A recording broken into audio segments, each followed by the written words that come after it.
19. Welcome back to another episode of Advanced Dungeons and Intermediate Dragons.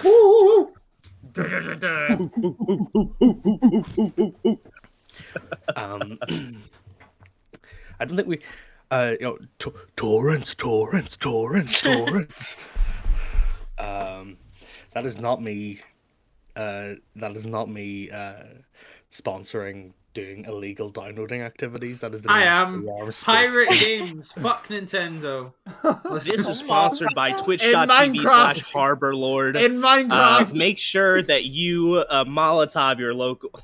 Pokemon Mystery Dungeon's a good game, but it came out 10 years ago. I wouldn't pay $60 for it, and neither should you. That's definitely getting clipped up. Anyway.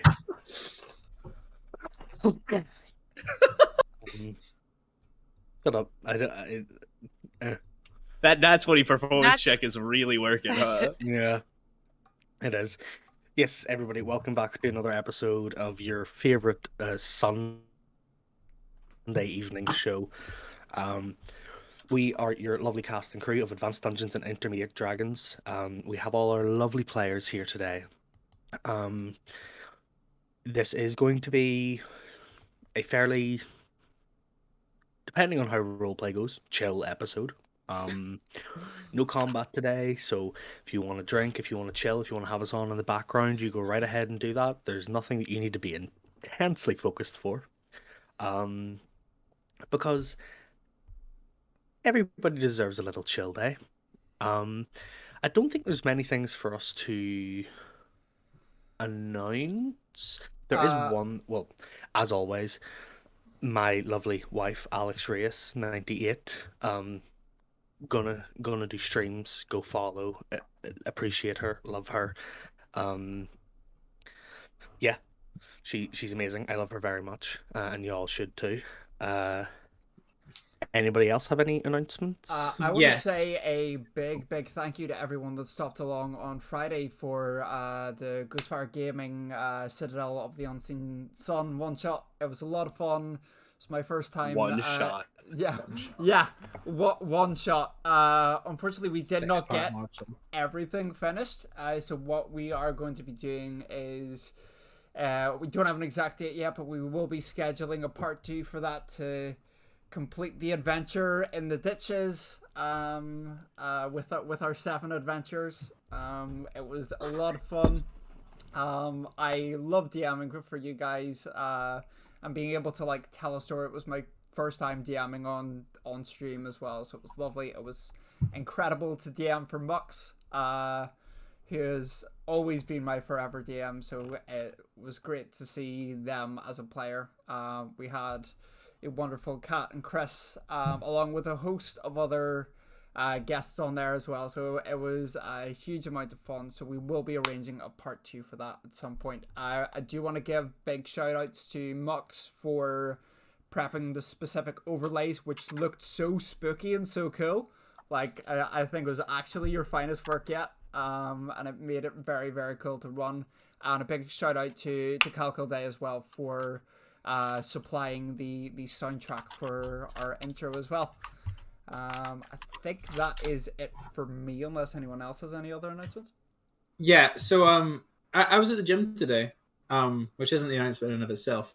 I did my one rep leg press max, and I got to about 110 kg, which is 242 pounds. And I messaged Chris like, "How much does Kronk weigh?" And he says, "In WWE, he weighs 379 pounds." I converted that.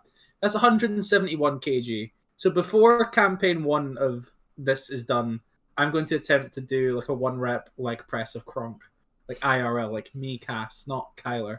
Like, I'm gonna try and leg press a Kronk. Fuck yeah! Leg press a Kronk. That's dope. I love that. I'm gonna give it my best shot. We'll see how it goes. I believe. But apart from that, go follow me. I'm great. Yeah, that too. Go follow me. Yeah, me too. Go follow Cass. Thanks for backing me up, guys. Yeah, you got it. I don't know that I have anything to promote other than you should watch Table Talks every Tuesday, or mostly every Tuesday. Chris fought the Grim Reaper. Yeah, I accidentally Chris dared fight the Grim Reaper and win. I fought and killed the Grim Reaper on Table Talk. Is that So, the Grim Reaper? Is that Crocs- the Grim Reaper? Krog said, "Is that the Grim Reaper?" Absolutely took a hit from the worst scythe in the world, like it was nothing, and beat the shit out of him in one turn. It was incredible. We were discussing the many merits and pitfalls of the deck of many things. And in the end up, I was like, do you know what? I've just read all through these, Chris, and do you know what? None of these can affect my character. It'll only affect you. So go right ahead, knock yourself out. It's a very Drazian response. Yeah. It's a very transient response. I think it's more of an Eli response than a Drazian response at this point. Spot the difference, I dare you. Right. You can't.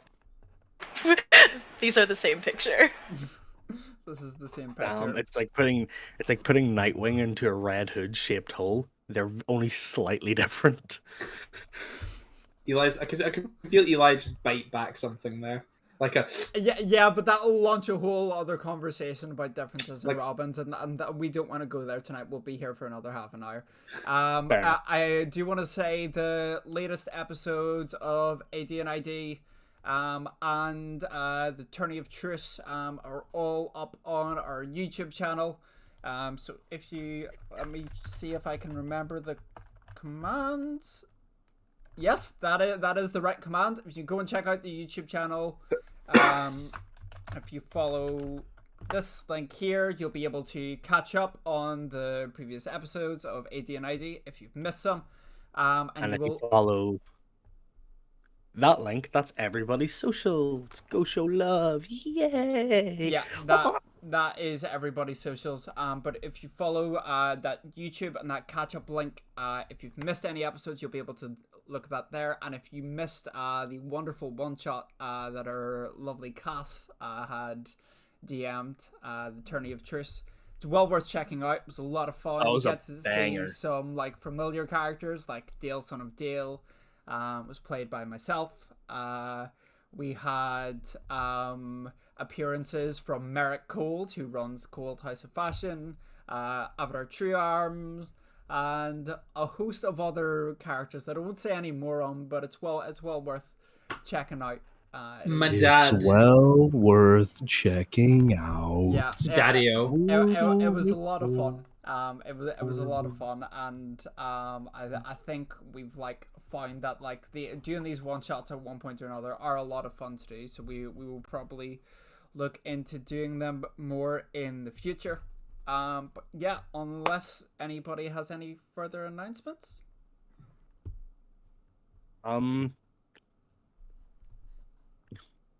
There is possibly some stuff coming up in the next couple of weeks that may shake up the way that you view the stream. And also, there may be some merch announcements in the next couple of weeks. No promises, but things are very possible. Whoever sells the most merch gets an extra level. Bet. Oh, do not give me this kind of sales competition because I sold Girl Scout cookies. yeah, okay. Alaska OnlyFans sale. If you buy a shirt, you get a free video. Alaska, do you want to just like team up? Like, should we just do this? Only one of Yes. us getting the level. Where's that? Alaska can have the level. It's fine. I think I just want to win. Alaska. Hey, I just want to win. can you blame me? It's like a Belgium response, isn't it? Like in any war. I just want to win and kiss Alaska, and I'm all out of the ability to win. And I'm rolling like Jeremy today, baby. Hey. Right. This is for everyone. Okay, with that, let us get into tonight's episode of Advanced Dungeons and Intermediate Dragons.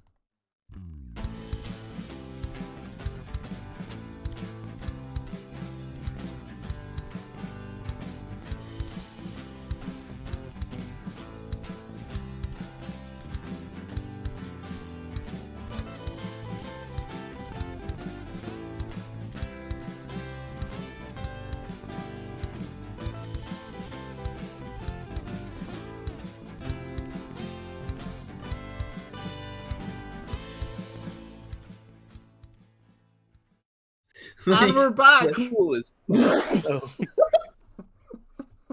Oh, what's that? That's a lovely glass you have in your hand there, Kat. A lovely vase. Take a That's a sip. beautiful vase. Take a sip.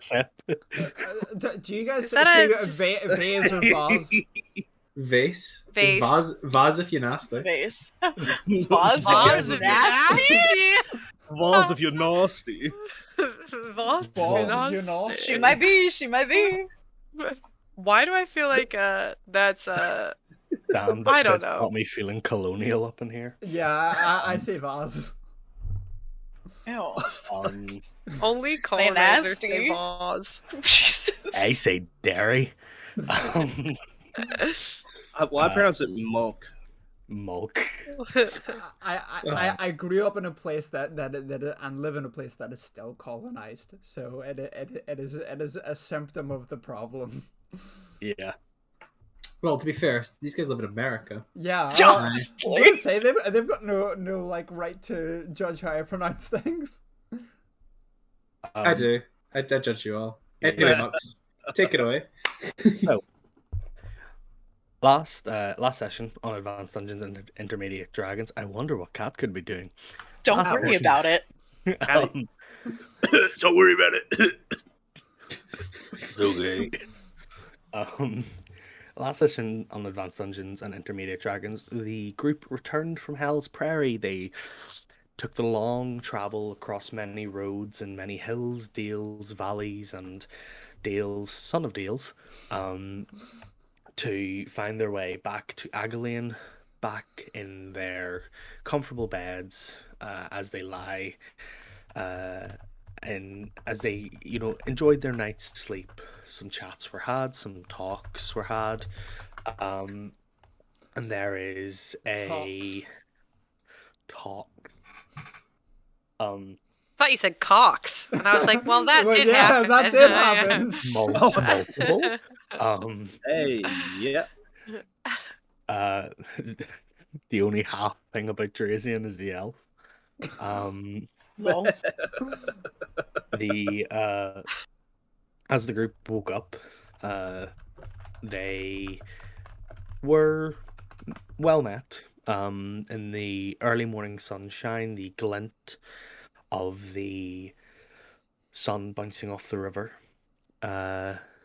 they found their way towards Tree Arms, hoping to meet with the apothecary / alchemy teacher, Madame Mercredi. However, the person that met them at the gates was in fact Professor Udice, who they had become a little distrustful of because of various reasons and various lies that came to fruition and came to their knowledge. Discussing and coming to a partial truce with him, in which he kind of... What's up, Chris? Did you fucking see that? Yeah, like. Okay, are we just gonna ignore Yeah, we're just. what Yeah. Eli just did? Yeah. What did No. I do? I took a drink. Okay, no. You took that was a vase, baby. That was The vase. It's a goblet. bro. Can you believe there might be dragons on there? Could you believe that if I had told you that? You were just gonna drink out of that and not say Casually. a single word. Not Yeah. a damn thing. You're What- drinking out of the Holy Grail, and you're just extra not asshole. gonna say You're anything. gonna let it go. An old man is in a cave and he's been there for fucking eons, and you're just gonna drink out of that like it's nothing. I have my Red for literal filth. skull with horns cup across the room. Got it. Bro, I just got the. Can we all have, I like, just want to D&D clarify this mugs thing and is goblets? this thing is bigger than my head. Like I know, that's why it looks my so- arm. That's why it looks so crazy. You were doing it, and you were like, It's huge. It's fucking massive. Amari got But why it does for- this feel like it's very specific to our characters too? Okay, so what Dre has basically a happened? forearm-sized goblet. What basically happened was Mari was at a Ren Fair a couple months ago, and said that she had got me a gift. And when I was obviously over last month in July, she gave this to me, and it's a massive fucking goblet with that like the hilt of it is made out of a dragon, and like the cup like That's so cool. is in the dragon's wings, and it's fucking huge. Like literally, for clarification, that is my arm. Is it? That's Kronk No, it size, couldn't if be. you know what I mean. Ooh woo. 7-Eleven, baby. I'm 6 foot tall. Size of his what? I don't know. Can we just have a T-shirt that says 7'11" on it? Full I'm tweet. 6 foot You like tall. 6 I'm fairly foot? yeah, I'm 6 foot. I'm decently tall. Like I'm. Oh, I thought you were a Ooh, twink. woo? But why does that stop that assumption? So Twinks I'm not can be drinking out of it. tall. I'm not drinking out of it currently, but Oh This- my This god. is Hold on. that's I'm sweating from all the attention. Ooh, that was I I heard that. Keep going. fucking Dovahkiin over here. Look I at was gonna say it that. looks like a Skyrim prop. Yeah, yeah, yeah. It does. Ooh, That's what yeah, I I could couldn't see that. figure out like where I had seen it, but it does. I feel like we all need like our characteristic like D&D like mugs at this point. I have a decanter that just has a spider on it, so I think this hardly is know pretty it, man. Lilith. That that's sounds like a exact- Lilith thing. Why? And then I have a reusable mason jar If to Kronk avoid had single-use something, plastics. if Kronk had something, it would be like a several gallon thing of water, just consistent. Yeah, I feel like Yeah. Kronk's like one of those think- gym bros that has He- like. he oh, wait, canonically had it's that. The actually hour just by all- hour ones. It's I also have a tankard here as well, which I drink from. Which is I my was hoard gonna say, tankard. Mentally Kronk- ill. Kronk has one of those water fountains that you see at like the office, but it's not on the fountain. He just has the jug and Like the drinks out of fucking it. bear. Yes. Yeah. I could see that. okay, but yes. Anyway, You said role playing episode. We said Okay. Water drinking adventure aside, the party met with Professor Udice, who, after coming to a partial truce, kind of finding their place, finding, okay, we're not going to start a fight in the middle of the street. Professor Udice, in the eyes of the party, dropped dead in the middle of the street. Quickly followed by which the party was bombarded with a rain of crossbow bolts that did manage to strike 2 members of the party, causing a bit of damage. And the rate at which these crossbow bolts were being fired, the party generally decided, we don't stand a chance of trying to cross this 300 feet distance between us and this person. So, the session ended as you continued your traverse across the long bridge to True Arms Academy. The bridge itself is almost arrogantly long.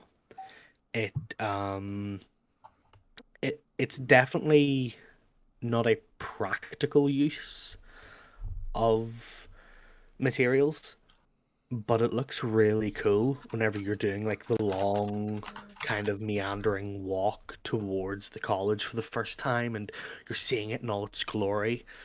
But unfortunately, whenever you're carrying a dead body under one arm, an injured Geraldine Boulevard like clutched to your chest, and you're injured and you're running, it's much less grandiose and amazing and much more of a nuisance. As you manage to get across, waiting at the other side of the gates, waiting at the other side of the bridge, is a slightly older fellow. Human looking, but something is a little bit off. His face kind of, he has wrinkles, but you watch as the wrinkles kind of move across his face in this like swirling hypnotic pattern. Very, not like when you look at his wrinkles, they do not move, but outside of that, you watch as they kind of shift at the edges of your vision. As he looks at you and he goes, "The spirits told me you would be here.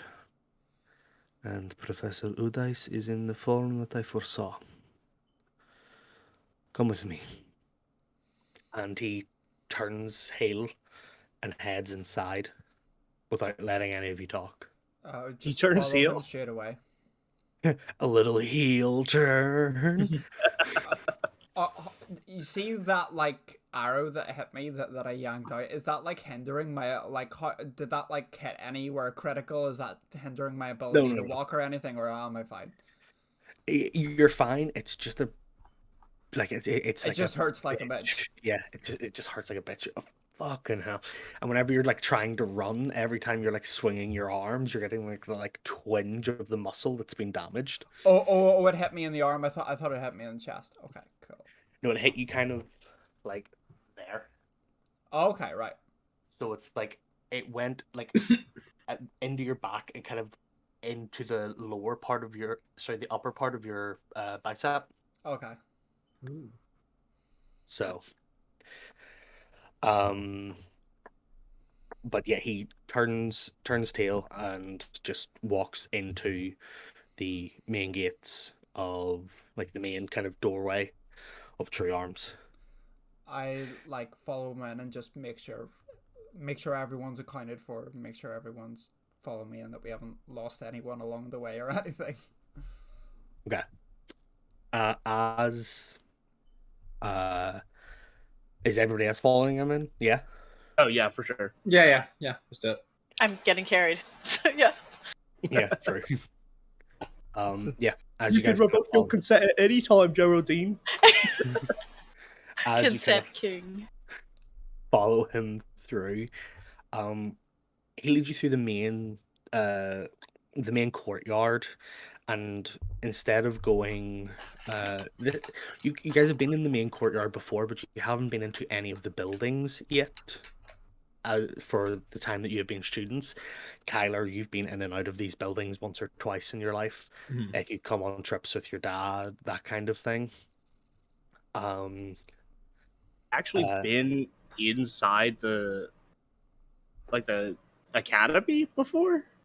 Not in many years, but Not has in been. years, and not very often. Just kind of like wait here while Dad goes and does this, like Yeah, that kind of thing. Yeah. Us as a group is the only time we were like inside the academy. We like went into the dungeon weird pocket dimension thing, right? You That's got like the put only in time, right? You got put into the pocket And then dimension. we were in You we were in Avatar's Avatar's office. Avatar's yeah, office, what am I yeah. on about? We were in Avatar's office. He teleported you in and out of there.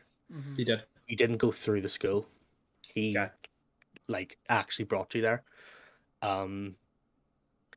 As he's kind of leading you through this main courtyard, you see that he goes past the three main buildings, the one that is directly ahead and the two on either side, and there are kind of off branches. I'll bring up the map. If you guys want the roll, if you want to bring up the Roll20, you can imagine this, but if you just want to do theater of the mind, you can. Bit of both. Yeah, and this isn't going to be a combat thing. This is just for picturing. I see squares. I'm swinging. Don't worry.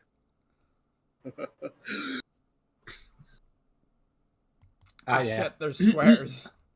I recall. Oh, no, there's old character tokens. There weren't there? So yeah, as you guys, so if you look towards the bottom center, there is the doorway that you guys have just come through. There are the main buildings on the left, right, and in front of you, and he is currently leading you off towards the upper left-hand corner here, past this large statue of what kind of looks like a child holding a like a bouquet of roses or some sort of flowers. They're very nondescript, but they are flowers of some kind. Can I was about to history check the statue? Yeah, go ahead if you want to. I'm gonna give myself guidance as well. Anybody who wants to history check the statue, feel free. Drazian's like just focused on getting inside. Mm-hmm. Geraldine, if you, proficient if in you would that. like to nature so? check the statue, see if you can identify the Six. flowers. It's up to you. That's a dirty 20 it is. Got a 6. Sure. 7 minus That's 3 25. plus 3. Oh, Um, did you roll a So- nature check? Yeah, that's what I was told to roll. Oh. For the Lilith, flowers. Lilith, Oh. and Kyler. It's a cool statue. It looks like it has some significance. You're not sure if there's much behind it, but it's a nice and almost calming statue to look at.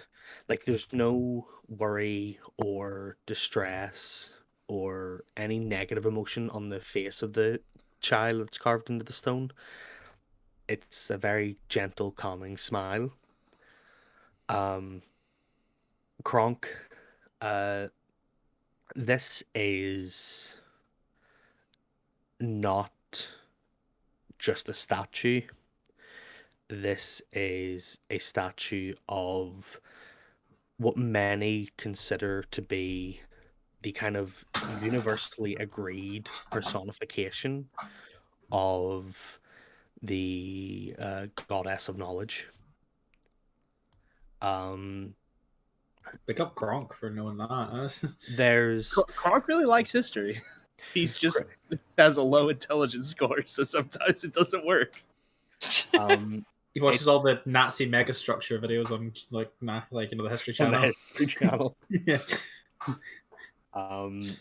Yeah, it's a statue of the kind of universally agreed appearance of the goddess of knowledge. And many there's been some debate about it in the past, and there's why would we say the goddess of knowledge is a child? Children are young, shouldn't it be like somebody who's older, somebody who looks wiser? And it was actually a speech given a number of years ago now by the High Keeper of the goddess of knowledge, because most of her temples are libraries that have spaces for worship. The High Keeper at the time give a speech of knowledge is not simply experience. Knowledge is the willingness to learn. Knowledge is innocence and ignorance, and ignorance is not always a bad thing. In such, a child is surely the best avatar for the goddess of knowledge, for what have we more to learn from than the next generation to come. And many people agreed with that, and so it came to kind of be this image of a young girl holding a bouquet of flowers, and the flowers are to represent kind of her gifts of knowledge to her high keepers and her worshippers. Geraldine, you recognize these flowers as they're called blue thrones. They are carved in stone, but they have a very distinct shape and kind of stem structure that you recognize them as blue thrones. And they are said to hold holy and religious purposes for followers of the goddess of knowledge. It is said that whenever they're kind of ground down or pressed in a book, many of the books in a high keeper's library, you will find a blue throne pressed in the front page. It is said that it kind of imbues a sense of stillness and increases one's concentration and a momentary burst of inspiration. So yes, that's what you kind of recognize this as. How far ahead is this dude from us? the wrinkle Aurora Borealis guy. He's not super far ahead. He's maybe only about 15 feet ahead, but he's not stopping. He's keeping a steady pace. Can I yell after him? Yeah. Just be like, "Hey, dude, this guy's still warm. Is there anything you can do for him?" And kind of gesture to the slightly getting colder by the second body. Without looking back, he just kind of shouts, "I am not the one to do something for him. The madam will do that." All right, take us to the madam then. Let's go. And just kind of as it kind of leads you to the northwest section and through that kind of awning that you see. He leads you through this past a lovely, what is very visible at first, a kind of outside, not a maze, but a rose garden, where you can see tending to a number of the different flowers that kind of grow on all of these different herbs, on all these hedges and plants, is a rather I'm trying. I'm trying to think of like the correct word to describe her body type. Um, the only idea I can think of is she looks rather like Victorian matronly. Do you know what I mean? Yep. And as she kind of turns around, Tyler, you recognize Madame Mercredi at first sight. She is a little bit older. She's 40s, 50s. And as she kind of turns around, she goes, hello, Kyler. I see you have brought what you said. Is that Professor Udice? Yeah. Bonjour, madam. We. And Kyle's gonna try and like kind of help Jimmy the body down from like Kronk, like kind of reaching up, like kind of get him onto the ground, put him in their like CPR position. He's doing his best. There was no pulse. He was. We were attacked outside the gate. Arrow killed him on impact from about 300 feet away. There was no arrow. Was it not? No, he just dropped dead, and the arrows started immediately after Oh, that. okay. Sorry, I thought it was arrows. I was like, No, yeah, no, it's okay. yeah. He just dropped dead, and then after that, we were besieged by arrows from a sniper about 300 feet away. And she kind of looks up at you. She goes, I can see that. Come here, come here. And she kind of just gently like glances her hand over your wound, and it is healed. So you go back up to full hit points. I appreciate that. My friend seemed to have been hit a bit worse than me, and I motioned to Geraldine. You were the other one that got like hit significantly badly, didn't you? I'm pretty sure I have a crossbow bolt through a limb. I don't remember which one. Yeah. Drazian's like trying to. It was the arm. It was like through the bicep because it was going for center mass and got deflected. Yeah. Yeah, Drazian's trying to make her not fuss over him and be like, look, my friend needs help a lot worse than I do. So if you wouldn't mind making sure she's okay, please. Of course. One second. And she kind of goes over and you watch as she kind of like feels for vital signs on Udice. And she gives him a mighty slap across the face. Please tell me that's her. He will be fine for a bit longer. And she stands up. My kind of woman. She comes over to Geraldine and she kind of like she lifts your arm up and she turns your arm around very gently. She goes, clean screw. I'm going to pull it out on 3, okay? 1. Okay. And she pulls it out on 1 and immediately clenches your bicep. And you see and feel this gentle glow and warmth spread through your upper arm. And Geraldine, you're the only one that sees it. Kronk, you kind of see it from like your viewpoint over the shoulder. You watch as your muscles actually rebuild and like attach themselves back into place where they were in this like roughly, I don't know what size of like for those in those who use the British currency, it's about the size of a 5p, but all the way through. I don't know what size a dime is for you guys. It's the smallest one. Then yeah, it's about the Yeah, size it of a would be a dime. dime. Yeah, it's about the size of a dime, but it's just a solid like dime hole all the way through your arm. Uh, And you watch as the muscle and the skin rebuilds and connects itself and twists, and you watch as the sinews kind of regrow and connect. And after maybe about 3 or 4 seconds of this, your arm feels fine. And she goes, better. Now, to see to the cat. And she kind of turns around and she goes over to Udice.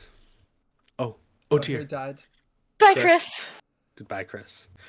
Hello, Chris. Return. She turns around and she goes over to Udice and she leans down and she just starts working away at him. You can see she starts casting different spells, seeing what's working and what's not working. And from underneath this kind of like loose fitting, like corset-esque vest that she is wearing, she pulls out a small box, maybe 3 inches by about 6 inches, flips it open, and you see a number of. There's maybe only 3 or 4 of them, but there are like field surgery tools, and she pulls out the scalpel, and she just starts to like make cuts and see if they can be healed. And then she goes towards his eye, opens his eye, looks in.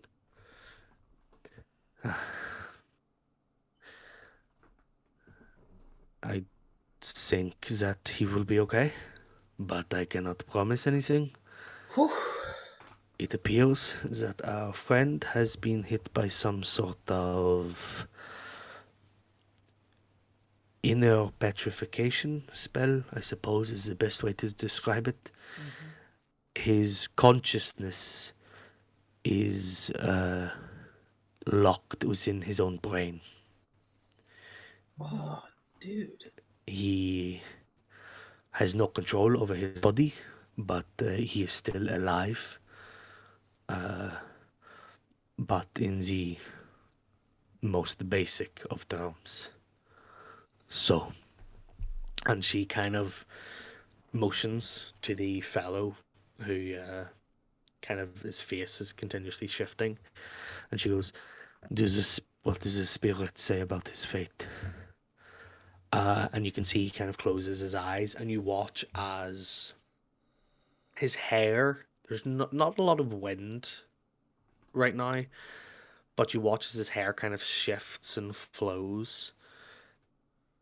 And for those of you who are slightly more perceptive, you are almost sure that you can see this kind of faint glowing wisp flying around his head, but only if you catch it at the right moment. The spirits say that he will be unavailable for a while. They say that his fate is yet to be determined, but it looks like he will survive, though maybe not a good life. And Shit. as she goes, "Can you communicate with him?" And he closes his eyes once more. And you can see he kind of takes a step back while his eyes are closed, and he goes, "There is some sort of protective field against his consciousness. It seems to not only be locking him in, but keeping others out. I imagine that this is some sort of unique enchantment made to use against Professor Udice." Like a jail safe. That would be accurate, yes. Cool. What are you gonna like? Are you gonna keep him in the infirmary? Madame Mercredi looks up at you and goes, "That would probably be the best option for us, but Whether or not that would mean that he is safe is a different story. I didn't think there was anywhere, safer. I think I should catch you up on what has been happening while you are gone. She motions over to the unnamed man, and you watch as he kind of flicks his fingers, and each of Udice's limbs get lifted up into the air one by one, and then lifted up in almost like an invisible stretcher-esque fashion. Madame Mercredi sees your faces kind of go at this and goes, "Oh, invisible servants. Handy to have around whenever a tragedy could strike anywhere." I was gonna volunteer, but sure, makes sense. And you watch as, possibly slightly more comedic than is appropriate for the situation, Udice's unconscious body gets kind of puppeted up the stairs and into the building. Man, magic's really weird, isn't it? Magic is indeed very weird. I hate healing magic. I like healing magic because that is what I use, but I hate healing magic wounds because it is so different. It's so unique. With a sword or an axe, it is I put the flesh and I squish it back together. I don't need to reverse engineer anything. It is. Are you gonna give? Let me introduce. So this is Kronk the Relentless. Hello. And this is Lilith. And this is Geraldine. And this is Drazian. And I think these two deserve a little lollipop for being super duper brave when you healed them. She kind of goes, I usually, as you know, fix college students. I don't have a lollipop, but I have. And she kind of opens she opens the other side of her flask, and the other side of her vest, and points to a flask. I have liquor, if that would help. That would be phenomenal right now. And she just takes the flask out of her inside pocket and hands it over to you. And I have plenty back in the infirmary. Take as much as you need. Slowly puts away the potato bag that he was about to try to somehow make it into a lollipop. I pass the flask straight over to Geraldine. It's like, you probably need this more than anyone right now. I'm okay, thanks. Alright. Suit yourself. It doesn't have enough blueberries in it. It's like 11 I in the ran morning. out. Oh, you need more blueberries? Here. And she kind of walks over to one of the hedges, and you watch as she trails her fingers across. As she does this, a number of blueberries grow where her finger trails. And she kind of just does it along a decent-sized chunk. Pick as many as you need. How did you do that? Welcome to the Sanctuary of Roses. This is my personal apothecary garden. I can grow as long as I know and have seen the plant and have cultivated it before. I can grow it as many times as I need to here. Can you teach me how to do that? Have you taken herbology as one of your class choices? I'm in it right now. Then I can indeed teach you that. I will be your teacher for herbology. Okay. Kronk kind of hustles over and is like to Geraldine and like, One by the one. very good blueberries. How pure. Kronk just grips the hedge and shakes it until they all fall off. Kronk says, "Open your mouth. I think I can make it from here." Like the M&M machines. Ah! I think I can make it. Whee! Roll a an acrobatic check Roll to the see the head. blueberry. What's the AC of Geraldine's mouth? Oh my god, let's not ask that question. The AC of Geraldine's mouth. I don't know. I've always been allowed to hit. Thanks, I hate it here.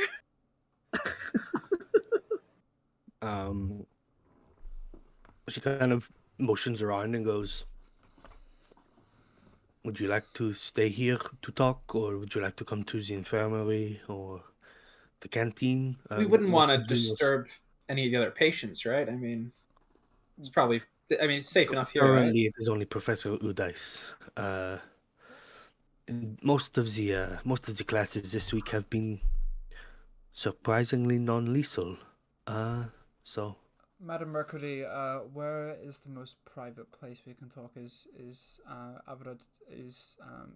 Professor Truearm's office open at the moment? Avadarno, is it? Ooh, check you. First name terms with the gaffer. Damn.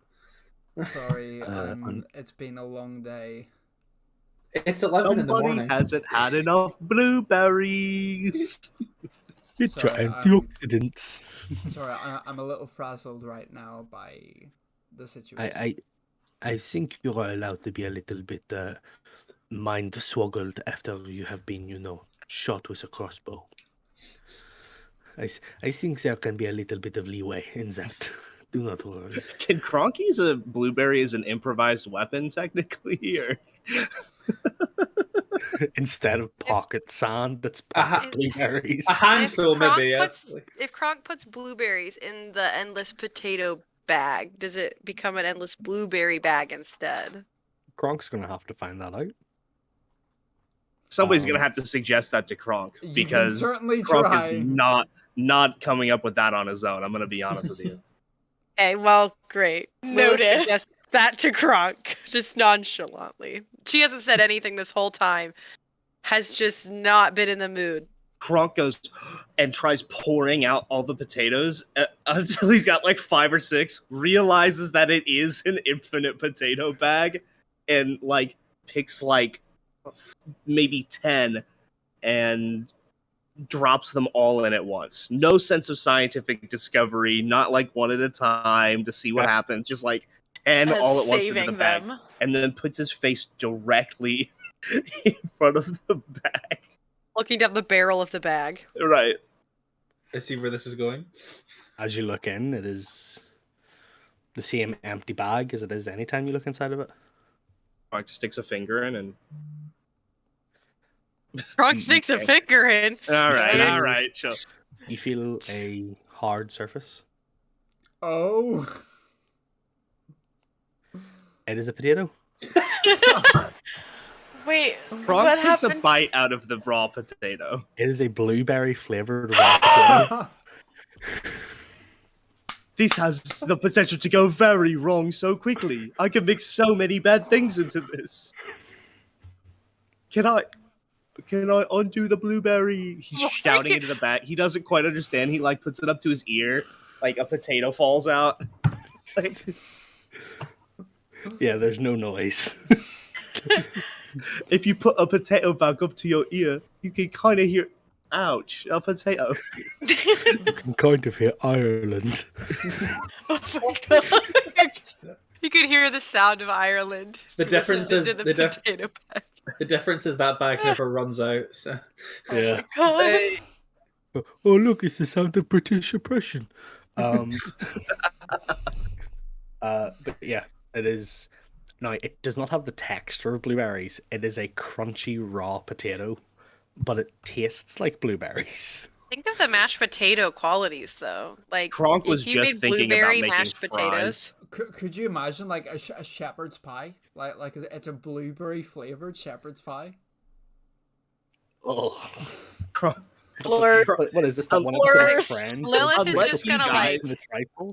Unless you guys move on, Kronk's gonna like take this and like take the club that he has, like the huge fucking mace thing, and like bash the potato and see if it tastes, see if he sees any blueberries.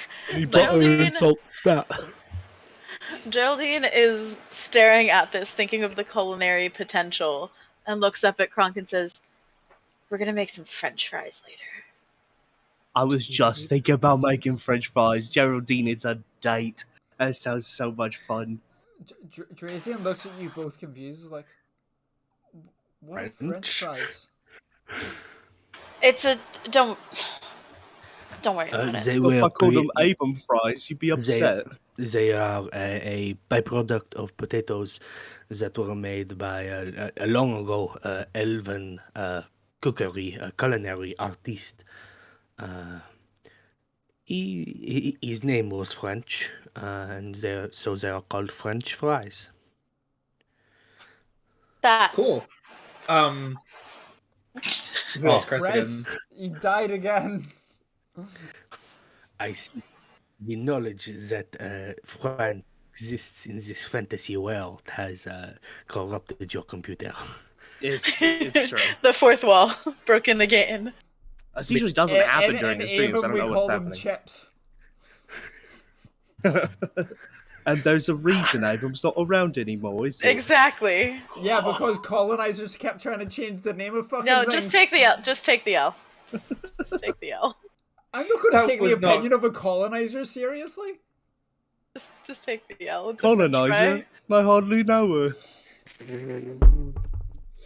Anyway, I don't know how much of that was canon, but Madam Mercredi kind of turns to you and goes, I see that you have partnered with a group that surprisingly does not surprise me that you have partnered with. yeah, I know, right? These Does that mean, were- do you think I'm like? Do you think I'm like right? the leader? Is that? No, definitely not. No. I think it is I too think early so. to say if I there think that's is a great leader, idea. But I would say that if you're anything like your father, you will always consider yourself as a leader. You think I'm like my dad? Oh, thanks. Madam Mercredi, is there any chance we could go somewhere very private to talk, like Professor Truearm's office? I do not have access to Avadar's office, unfortunately. But I do have, and she kind of points to what you can see on the map. This kind of closed off area that has like two entrances. It's surrounded by hedges. We can go in here, and I can close over, and we can discuss privately. No one will be coming here at this time of day. I do not have class until later in the afternoon. Cool. All right.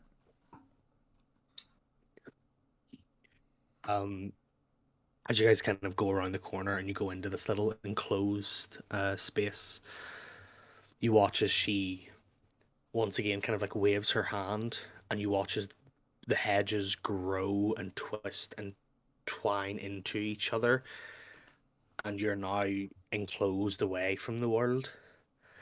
And she waves her hand above her head, and rather than hedges, this time it is sort of like flower covered vines reach across the top and create a makeshift kind of ceiling that still lets light through in these like beams of light. Is this the place on like the left-hand side of the map?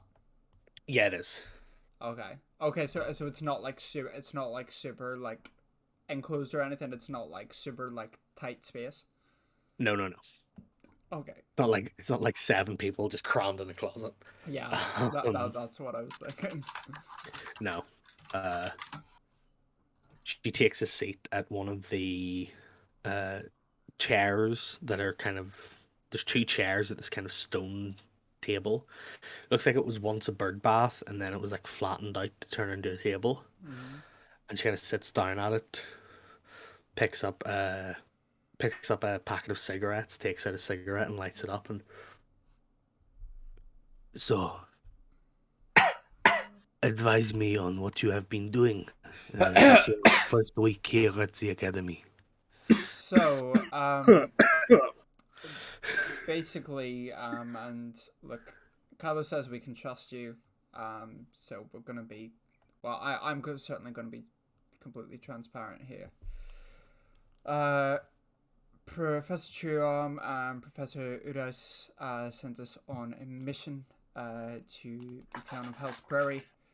There was an artifact that Professor Udas had created or had something to do with that essentially was tied with our first meeting with him in the train station here in Aguilane. We, long story short, it created a couple of mimics out of luggage. We fought the mimics and it was fine, but Professor Udas mentioned to us that he needed to get this back from the people that had stolen it from him. Otherwise, things were going to end up very, very bad. We went there, ran into a couple of hiccups along the way, but nevertheless recovered the artifact and some unsettling information that Professor Udas was affiliated with the experiments that were going on down there that were unethical, to say the least. Obviously, he's no longer associated with that, and we have evidence such that he no longer is. But he previously was, which was information that we did not have at hand. And upon returning here, we had intended to go straight to you and wait for Professor Truam to return. But Professor Udas met us at the gate, and understandably,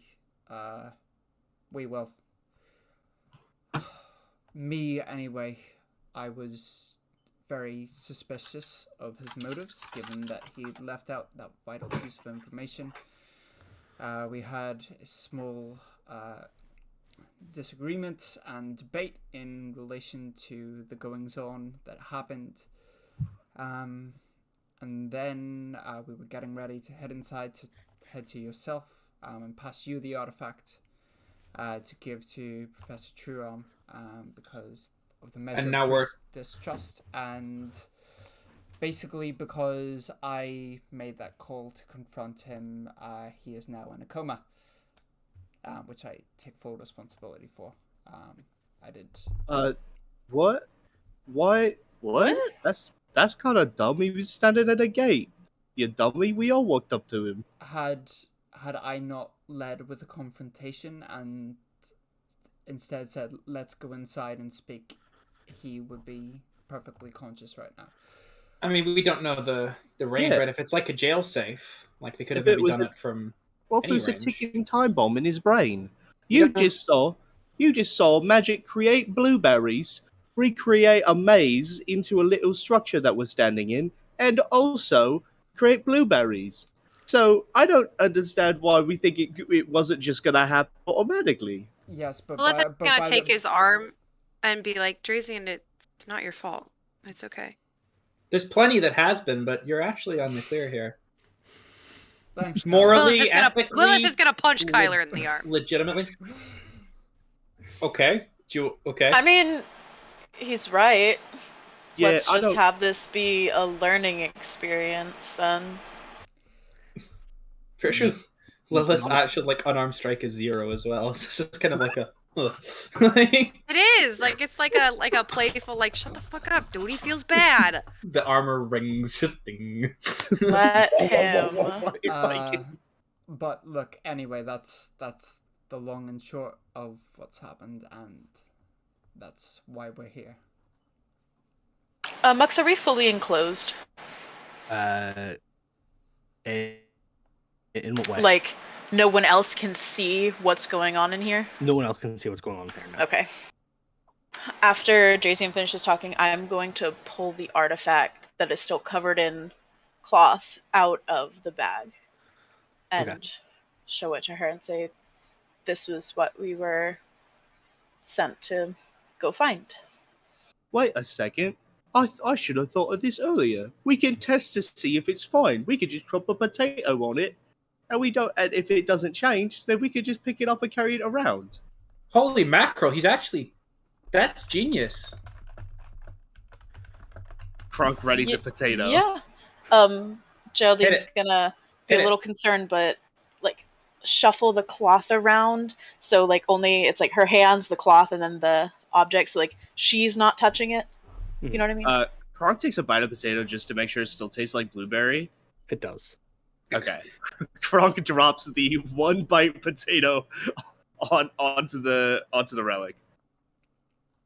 It makes kind of a dull thud and then bounces onto the floor. Kronk said, "I knew it," and he picks it up with one hand and just hands it over to Madame Mercredi. Madame Mercredi just kind of reaches out and takes the orb and goes,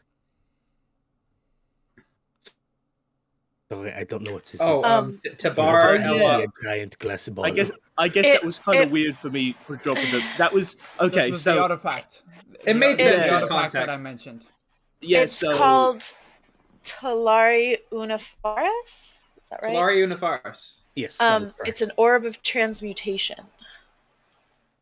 And I'm gonna pull out the other items that I collected that were the bird skulls, rabbit's foot, reptile eyes, feathers, and questionable carbon flesh, and say these items, this orb. They were spell Something. real estate agents. It was used to enact a ritual that turned this elven fellow into a chimera, essentially, and attacked us. also there were a bunch of crystals around. They look like this. You watch as she's kind of taking in all this information, and then she looks up at the group and just goes, "I heal people. This is not my wheelhouse." Okay. Oh, okay. My fair. No, Fair. no, When is I Professor understand. Chuel arriving? Do you know when he's going to be back at the academy? Currently, Professor Churam is out dealing with rather large, possible catastrophe level creature. Badass. He should not be long. Either end of day today or start of day tomorrow, he will return. When I say that this is not my wheelhouse, I do not mean to discourage you. I understand that I am a member of faculty here.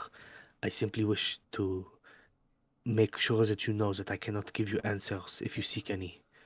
I will, if you want me to, I will take this. I will keep safe of it. I will well, and you see she kind of whistles, and floating through the hedge is that older gentleman with kind of the wrinkles that move when you're not looking at them, and he like floats through the hedge while it is still solid. He goes, "Yes, madame. Come here." And she looks at you all and she goes, "He is for those of you who do not know, he is a spirit of the school. He is created, formed. His essence is to serve the school and its faculty and its students. He does have free will, but it is his job. Unfortunately, the way that the magic works, he cannot go very far off of the school grounds. So Did he die here? you can see he kind of winces at that, and she goes, Oh shit, dude! I'm sorry. I Tyler, didn't- you don't just ask somebody if they died here. "There was an incident a number of years ago, maybe about 10 years ago. You were there, Kyler. You were only a child. You may not remember. A bit of a unfortunate happenings with surrounding the tourney of truce about 10 years ago. Oh yeah, I remember. He was one of the unfortunate victims at the time." Dude, I'm sorry to hear that. And you can see he just kind of goes, "If it is to choose between death and undeath, I would choose undeath, because I still get to see those that I loved in life." Oh, what's your name, dude? Spirit, dude. You may call me Imon. Iman. I like that. I like that. Oh yeah, the attorney. Madam. Dale sends his regards. He wouldn't tell me what to say, but you know. What he should be saying is that he owes me money, He but owes you money. I'll make sure to remind him. I really will. you are Uh, not aware. Who do you think was one of the startup founding investors of Dale's? For real? Things he stole. If I'm honest with you. The way he tells it, he's always like, "Oh, I was a brave adventurer out on the road. I Really was pulled himself up by his boxing away." bootstraps. Yeah, that's the Yeah, kind of like image he gives, mentioned right? bootstraps quite a bit, actually. Yeah. He gave know, a firm handshake. You know it's the- impossible to actually pull I was yourself like, up this by guy your should be the bootstraps. CEO. Yeah, the physics of it, right? That's physically impossible to do. You can't pull yourself up by your That's bootstraps. the point of the idiom. He is the CEO of Dale's, and he is a 100% owner. I give him that money as a friend of his family, as somebody who knew him quite well when he was younger. Um, and he told me he would give it back to me with interest. And he did for a year. It has been much longer than a year. I do not hold it against him. I simply use it to rile him on. I Oh yeah, he's yeah. a good man, a good man. Madam Mercredi, question. Speaking of Dale, son of Dale, that is where we have all been staying for the past while. Given recent circumstances, would it be possible for us to be holed up in the academy just for a while until we're sure we're not going to be shot at as we leave the gates? She kind of turns to you, Kyler, and goes, "Oh, I, you know yourself that your father can be forgetful. When his mind is not focused on one thing, everything outside of that is blanked. What is it called? Uh, straw vision, where you're looking down a straw and you can only see the one thing. Oh, trench. We call it trench vision. Yeah, Trench vision, whatever you would call it. yeah. He's a Uh, super busy dude. I know. It's cool. uh, your father applied for housing for you. Oh, for real? Cool. You, due to external circumstances, your father being who he is, uh, you were granted. I will admit it is a slightly rundown abode, but it used to be used for political visitors and dignitaries, ambassadors, that kind of thing. Uh, I do not know why they would give a 12-bedroom mansion to a single person, but Oh, cool. Um, it is a lot 12. to tidy, by the way. It is a lot to tidy. A lot to tidy, huh? Cool. We can Where clean is that it? up. Well, Tide is Kyler's middle name, innit? No, I don't have a middle name actually. Oh, I thought it was the. It's my little brother's middle name actually. Wait, is the third not your surname? No, the third isn't my surname. The third is my. I'm pulling your leg, Kyler. No, you're not. My leg's fine. It's my epithet. It's my epithet. I'm from a lineage. It's my epithet. I know. Do you have an invisible servant that's pulling his leg? Because you're not pulling his leg. Geraldine, while this is going on, is gonna go up to the madam and take the orb back and put it back in her bag and say, we'll wait for Professor Jerome to return.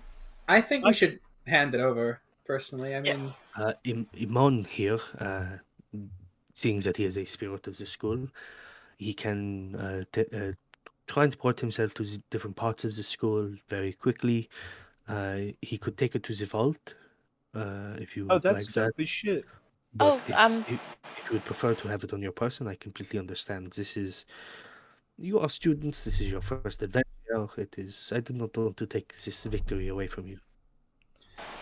I'm not as concerned with a victory. I'm gonna look up at Kronk and say, what do you think?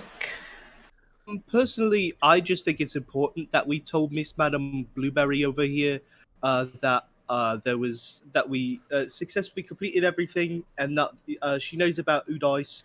Other than that, I don't really care where the orb goes. Does anybody else like Kyler seems to have an opinion? Oh, yeah, so I'll look to Kyler. I mean, like, if one dude could do all that, I mean, if they're gonna come for us, they're not chasing us, they're chasing the item, right? Yeah. So we take it out of danger, we give it to the madam, and she'll, make sure it gets to where it needs to go. I mean, the plan was to give it to Ice, and he is indisposed, and Professor Truearm, he is, being an absolute 5-star badass. So, I mean, Madam Mercredi, how secure is the vault? it sounds quite secure. It does sound like it's called the vault, so I imagine. There has been only one break-in in the, and she kind of tries to do the math. If he is 250 now, and he started this when he was 89. In the 161 years in the history of True Arms, there has only been one break-in, and that was by Professor True Arm himself while he was drunk, and he unfortunately let out a little bit of a disaster. But no, unless it has happened without me knowing, then it is possibly the safest place in Iltenion. All right, sounds good to me. I'm gonna look back at the orb and just sort of like nod and hand it up to Iman. Iman takes it, and you watch as Iman's hands grasp it, the orb itself kind of becomes translucent. And it's at this point that you realize that what you thought were wrinkles in Iman's face moving, is actually just the wind blowing through his ghostly form. Sick. Okay. And as he kind of holds it, you watch as he sinks into the ground, and the orb goes with him.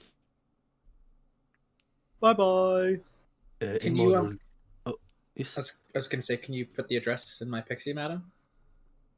The address of... Oh, your home was a vault. Yeah. The home, not the vault. I mean, I don't think I have the necessary clearance. I'm a dangerous foreign national.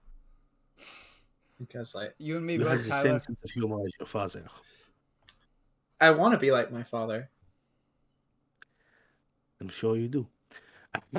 She kind of, you can tell her, like, she ribs on your father, but that they are friendly with each other. Yeah. It's kind of like, whenever you've got a cousin and you're like, I This can see dickhead.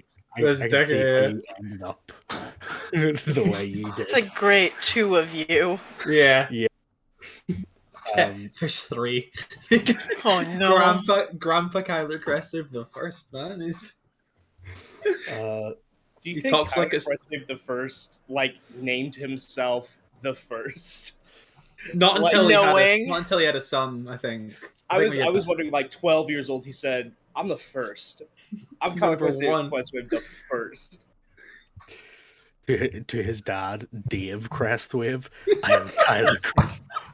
And that's why Kyler Crestwave the second likes Dale, son of Dale, so much because it sounds similar. I have actually written out like a lineage, and Dave isn't. Dave, I can put Dave in there, but it was So like the patrilineal line is Kyler, Brucey. Was Brucey a shark? Brucey, well, they're all kind of shark-like, but yeah, he's a shark. Got that Brucey. And he specialized in like fist weapons and stuff. But he was still a paladin, and so he was like one of the people who developed like surging smite and stuff. Just fucking Batman. This is not when I make a fisting that Brucey joke, but That's Sam Mercy. That biasly. God. Wamu Kota's got that Wamusi. And you see, she goes, I don't think I will need to put the address into your book, into your pixie. And she kind of parts now the back of the back of this kind of enclosed hedge space where the table is, and as it opens up, you see it kind of leads out onto the shore of the large running lake slash river that Agalian is built upon, and across the shore, like across the river onto the other side of the shore, there's a number of these kind of like large houses. And she points to one that does look a little bit less maintained than the others. Still looks rather regal and nice, but it's a little bit less maintained. And she points to it and she goes, that is your home. Cool. I don't think you will need an address to find it from here. It's hard to miss. No, you go. You like to go. Madam Mercredi, just question of logistics here. Is that protected within the realms of the academy, or does the magical field that stops things from shooting at us not extend that far? The protection spell of the school does not extend that far. Alright. If you wish to benefit from it for the longest time, your best bet is probably to get over there by crossing the water. I have an idea. No, we don't. No, we don't need a boat. We don't need a boat. We don't need a boat. We don't need a boat. No. Whatever it is, I'm into it. No, you don't need a boat. No. You don't need a boat. Come on, man. Okay. How will right. we get there? You can get there. I'm gonna get you. No, don't worry about it. You will not have to worry about a thing. It's gonna be fine. Are we going to go underwater? You're not gonna go underwater. You're not I don't gonna want go to get my hair wet. You're not gonna get your hair wet. Oh my god. Fine. Okay, Kyler, what is this idea? I'm gonna show you. Okay. I'm gonna show you. It's cool. It's cool. I'm gonna put the other items back in the bag and get ready to leave and nod towards Kyler. Come on, let's go. As she watches all this happen, Madame Mercredi just finishes the rest of her cigarette in one draw, puts it out, picks out another, and lights it up straight away. Madam Mercury, Madam M, could you do me a favor and blueberry these bushes for me? How many? Just like a bush or two. I want to put them in this bag. It's an endless bag. And I want to see if I can turn a potato into a blueberry. Okay. She just kind of runs her hand like a couple of times all the way down the length of the hedges and creates like a decently sized like just wall of blueberry plants. Kronk opens the bag at the bottom like you would a trash bag at the bottom of a table you're about to sweep crumbs off, and he goes and knocks I'm talking tens, potentially hundreds of blueberries into this bag. Okay. Are they all vanishing, or do they stay there for a little bit, or do they just fall in, and if you watch them, it starts to kind of fill up and overspill. The moment you blink, they're gone.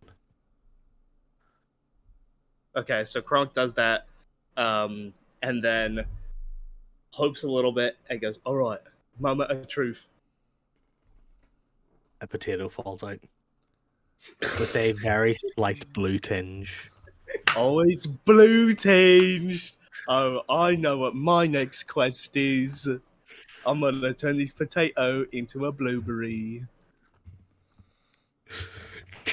Kronk's quest to get the fucking the infinity potatoes. The 5 One to infinity go. potatoes. The I've got infinity one French out of 5. fries. The infinity fries. Roasted, mashed, fried, boiled.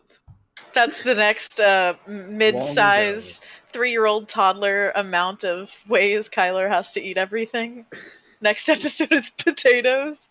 1 coyote's worth of potatoes. It'd be much less potatoes, I reckon, but yeah. But yes, as you put these all in, they're now slightly bluish, which does make it look a little bit gross. But like you know that it's still technically a potato. So nobody put anything else into this bag because I don't know how to undo the whole blueberry thing. So I'm kind of committed, you know. So everything I make with these is gonna be a little bit blueberry-y. So don't sneak any raspberries in here, no bananas, don't put anything else in here. I don't want to accidentally muck it all up. Yeah. Holy shit, the smoothie potato. You put 1 banana in, and suddenly the whole thing's banana. That's All how tastes banana like banana. works. That is how Mint. banana works. Mint. Minty potato. Everything's slightly toothpastey now. Yeah. I hated okay. that. Can we move on? Yeah, we'll move The on. minty potato. I started thinking of the texture of if you used a potato to make toothpaste, what would that texture be? And I really didn't like. I call it It's potato salad. I didn't like where it I went. call it Patokwa Fresh. Geraldine has left the group chat. Polgate. Polgato. Okay. So, yes, as this is all happening, Kyler, you're making your way down to the shore. Yeah, Kyler is skipping. Kyler's skipping and cartwheeling because Kyler's been away from water for way too long. So Kyler's excited to get back into the water and stuff, and also whatever idea Kyler has. Mhm. And it's kind of come on, motioning people to follow him as he kind of tumbles down the hill. I'll roll acrobatics if I must. But he's very excited. He's very jubilous. No, I'll say that you are so joyous to the point that Gravity no longer counts. Mhm. Peter Pan School of Flight. But yeah, we head down to the shoreline and dive right in. Not doing whatever it is doing it, but just kind of stabbing Trina into the ground, just kind of jumping in, messing with the water for a bit. High jump vaulting in. Pole vault into the water and skim. Bounce, and then land in the water. And just as a trace of bubbles and then nothing for a couple minutes. Okay. As that there's that trace of bubbles and then there's nothing. Those of you who are standing at the shore watch as there's this kind of bright blue flash underneath the water,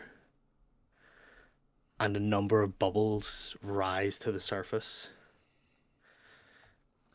And you can see it deep beneath the waves. A large, dark form begins to move. And it kind of does a large circle, and it begins getting larger and larger.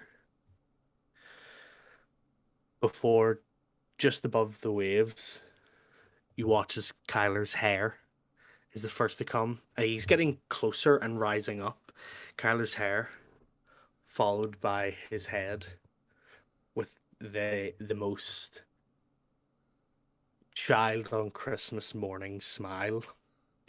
His shoulders. What pose is Kyler striking? Kyler's got the arms across the chest, kind of yeah.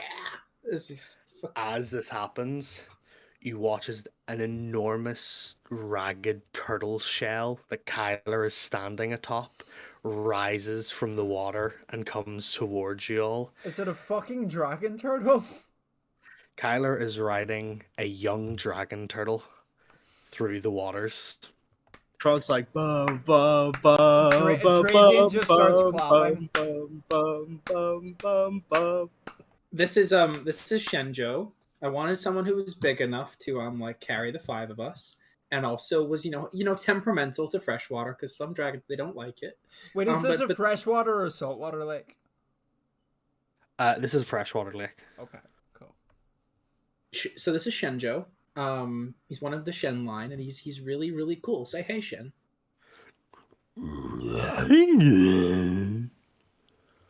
Good kid. Kai's gonna like give him a little clap on like the neck, like kind of like how people play with like Alsatians. Like, Yeah. like that. He has like the mouth of a snapping turtle, and you can see as you do that, he kind of does that. Whenever dogs do like that to try and like playfully, but he does that to you, but his neck is so thick that he can't like turn it enough, so it's just kind of like. Can I pet the dragon turtle? Yeah, he's super friendly. Excellent. Cool.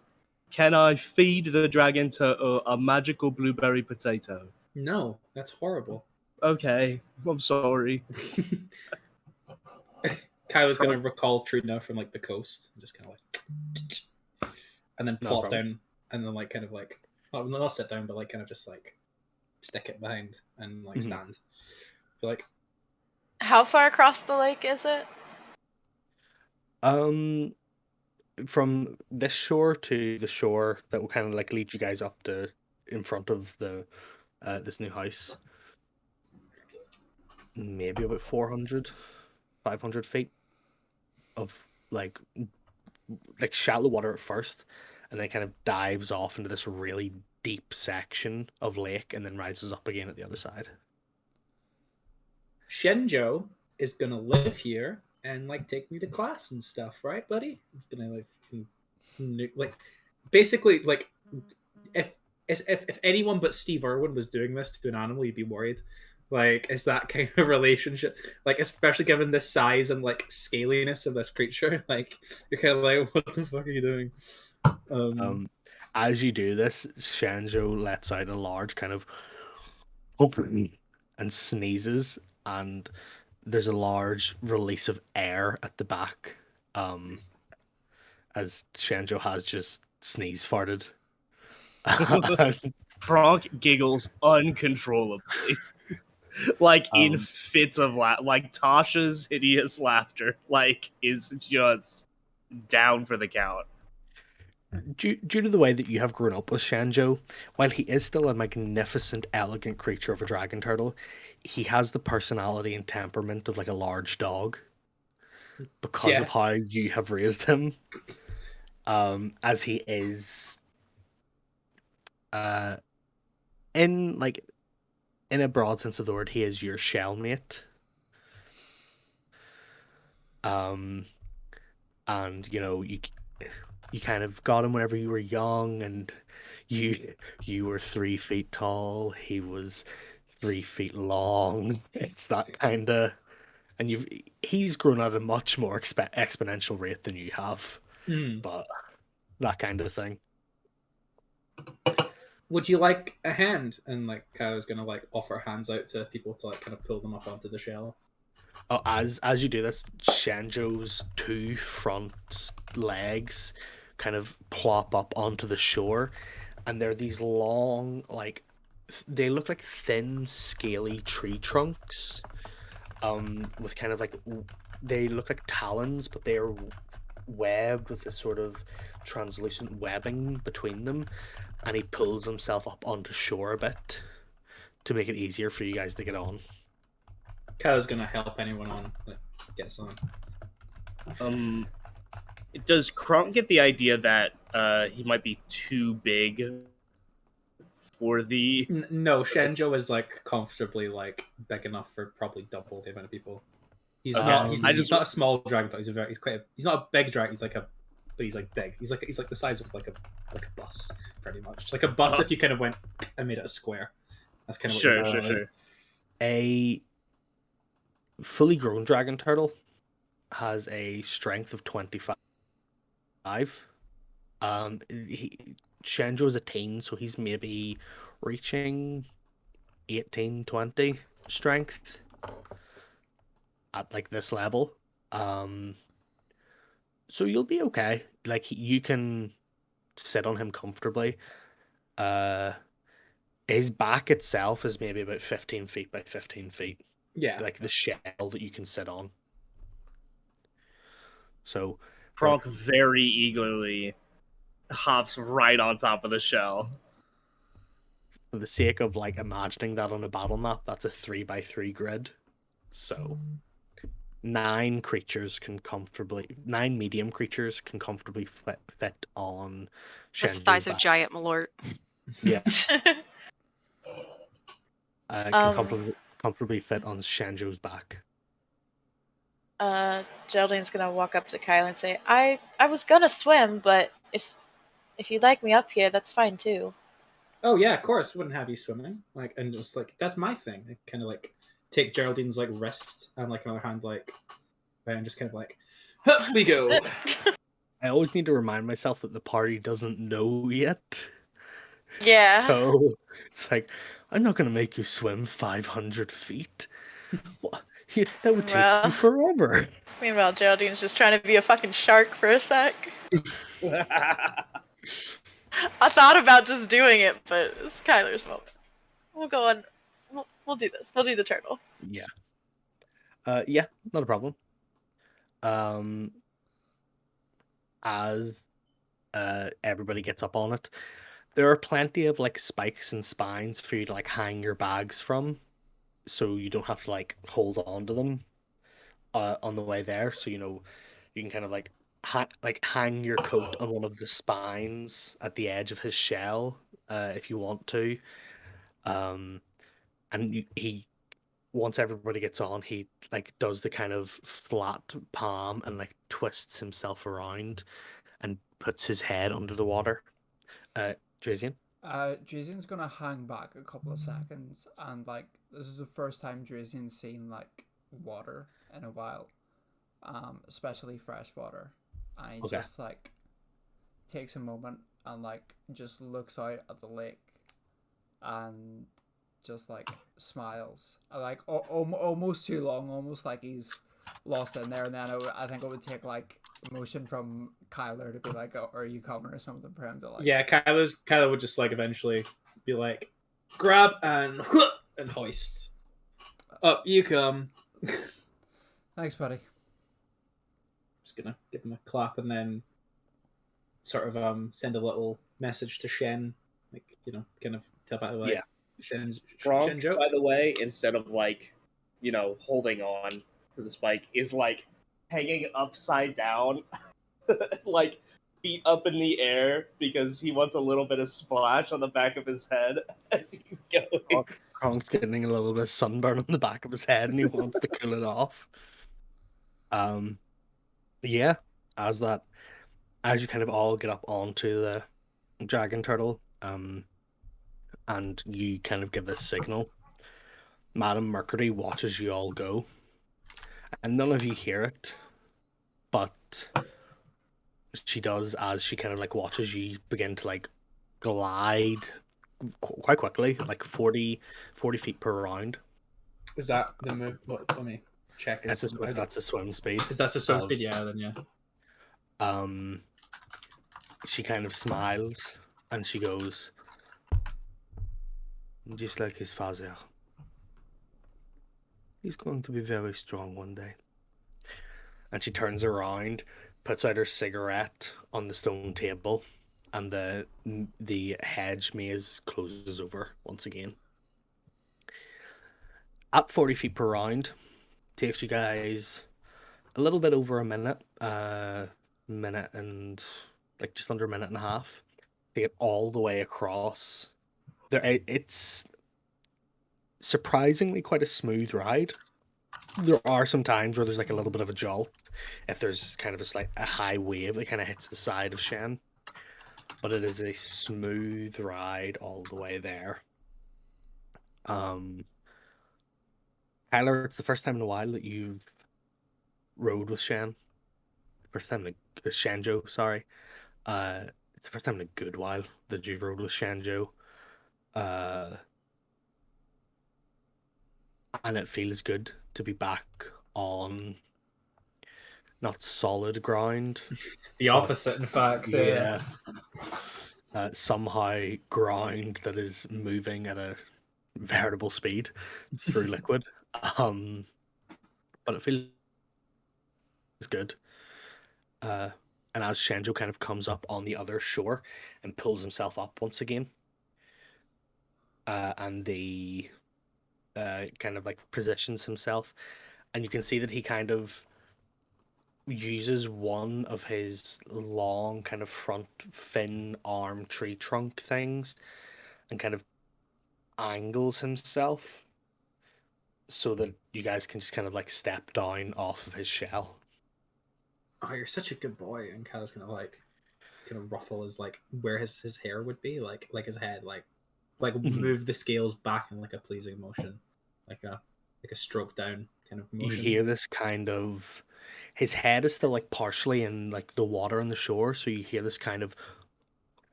but it's like a almost like a bubbling noise at the same time. It's like, yeah, I know I couldn't bring you with me, like, but like you're here, like, go get yourself some seaweed. Well, it's not seaweed. What is it? Algae. Go get some algae. It's probably fine. And like Kyle's gonna like kind of swing down his neck like the fucking Flintstones sliding down the brontosaur at the end of the day, like, Yeah. and just kind of hop off like, you got this. As long as he's within a mile, Kyler can kind of like, Yeah. telepathically be like, get back here. He the way that he is lying right now, and because he is technically your pet, his tummy is exposed. It's a shell, like it's not even like tummy, right? It is like I know, shell. but like the underside of his shell, like the kind of soft stomach bit of like like a turtle shell, the way it's like softer on the bottom. That is kind of what's showing right now as he's like lifting himself at an angle. And he seems kind of oblivious. Just like going, like he's enjoying his face like on the sand and the water kind of lapping up over the rest of his face.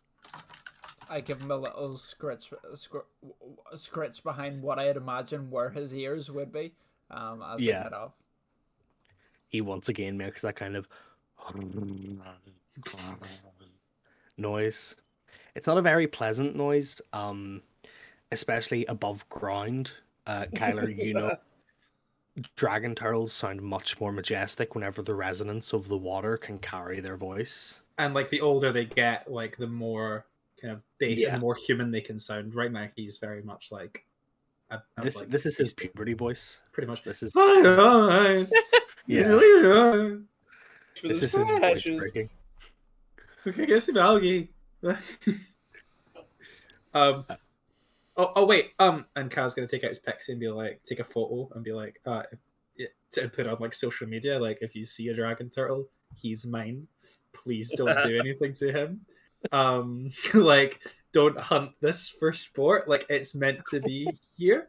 He's meant to be here. He's really friendly. I swear he's not a danger. He's not a danger, and he's not. He's fine. Whenever somebody gets like a pit bull in like an area, put a ribbon on his like the bow. God. So is the belly still exposed? The belly is still exposed until everybody's off. Kronk like hops off and runs over to the belly and just like the biggest belly scratches in the world. You can see he kind of like his back legs are much like stubbier and shorter than his front legs. Because of like the way that he uses them to swim through the water. But you can see that one of his legs kind of starts to kick a little bit.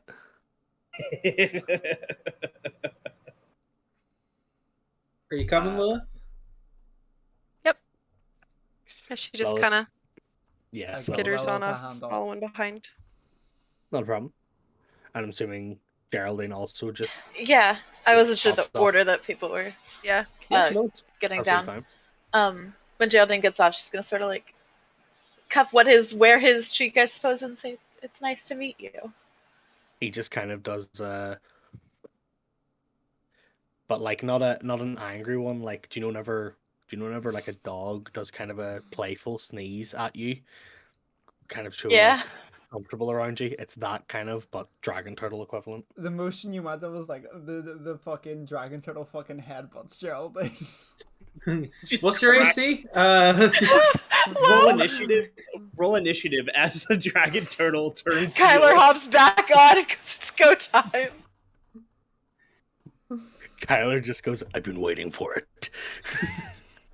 Now I finally brought the dragon to Agilin. The spines of Trina explode out of Kronk's chest. No. The villain we never I expected. know. Everybody looks to Lilith like, huh, and she's like, "I'm not the villain." Not me, guys. I know it surprised me too. Yeah, It's sir. Crush from Finding Fucking Nemo. Can we take our 5 here if that's okay? Yeah, we can absolutely take our 5 here. Fifth here. We can take our 5 here, and whenever we come back, you guys will be going into what will be, depending on, like, up to you guys, your home base for the rest of this campaign.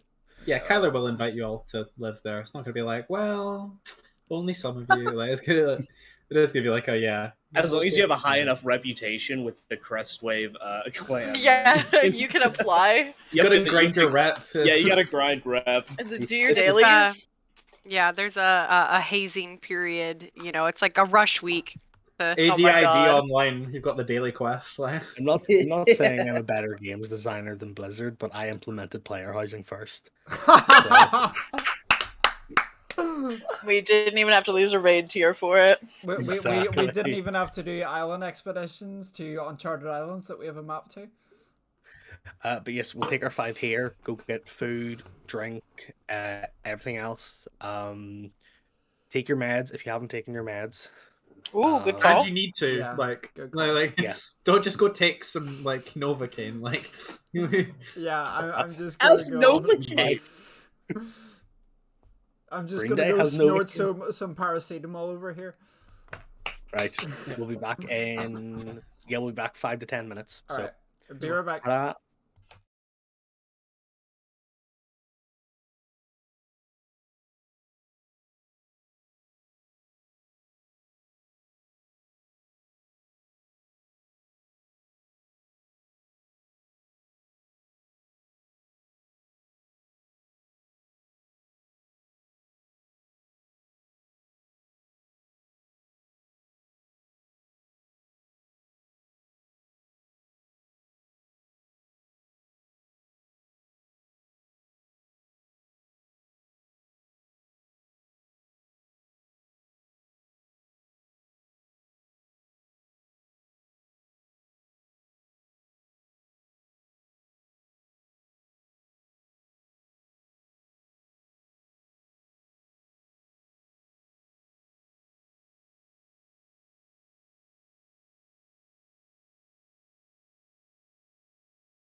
Welcome back from the break, folks. Hope everybody got everything they needed. Well, Alaska's got a friend, so he looks very huggable. Malort in bear form. Malort in bear form? Mm-hmm. My bear. Is that a stingray? It is. Well, you know what they say. No, I can't. Moving on. To the heart. And you're Oh, Cass was about to make a Steve What? Irwin joke. Oh. Mhm. I didn't, so it's fine. But you started it. I said, no, I can't, and I didn't. And then... But yes, I hope everybody got what they needed. If you needed to take your meds, I hope you did. I hope you got water, if you got food, anything like that. Squishmallows. That was what the break Emotional was for, support. right? Yeah, Squishmallows. I thought it was a squishmallow To break. hug every single one of them, yeah. Yeah, Squishmallow, alternative medication. Get those quotes out of here.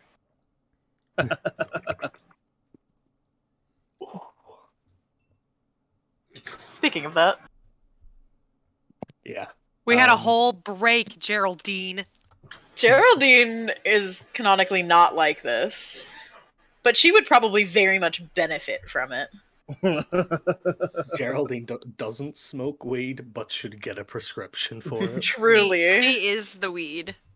Next to my mother, Geraldine is the one next in line that could most benefit from a good high. Well, At 100 concurrent viewers, we get Kat's mom high. By the time that happens, she might actually be able to. She has too many clearances for that. Too many... Oh, okay. Yeah. Government agent. That's Yes. Kat's mom is Joe Biden. Oh my Joe god, Biden, it's a dark. MPreg? No! Welcome. I to take 80 1d4 psychic damage. Just that, I just there's took more merch. 68 Joe. psychic damage. There was There's a thing. more- I There's said, more like, merch. next was like, I detect magic on the circlet, and I was like, there's no magic, and I put in chat, oh, well, anthrax isn't magic. And then Mux said, you take 1d12 poison. I went, you're really underestimating anthrax. I think it's Anthrax is 1d12. It's No, a very wait. low ball. A I'm normal not- person, right? A normal person would have like 1d6 hit points. What is this creature you've given us? He's creature, just it's a a normal- guy! Just a guy. Just a guy. So yeah, 1d12 for anthrax doesn't like that's Right. 2 people. Do you know what I mean? So It's like lethal horse tranquilizer. exactly. Well, I mean, All if you Tranquilizer. I was gonna say, into a festival in Ireland, Babe!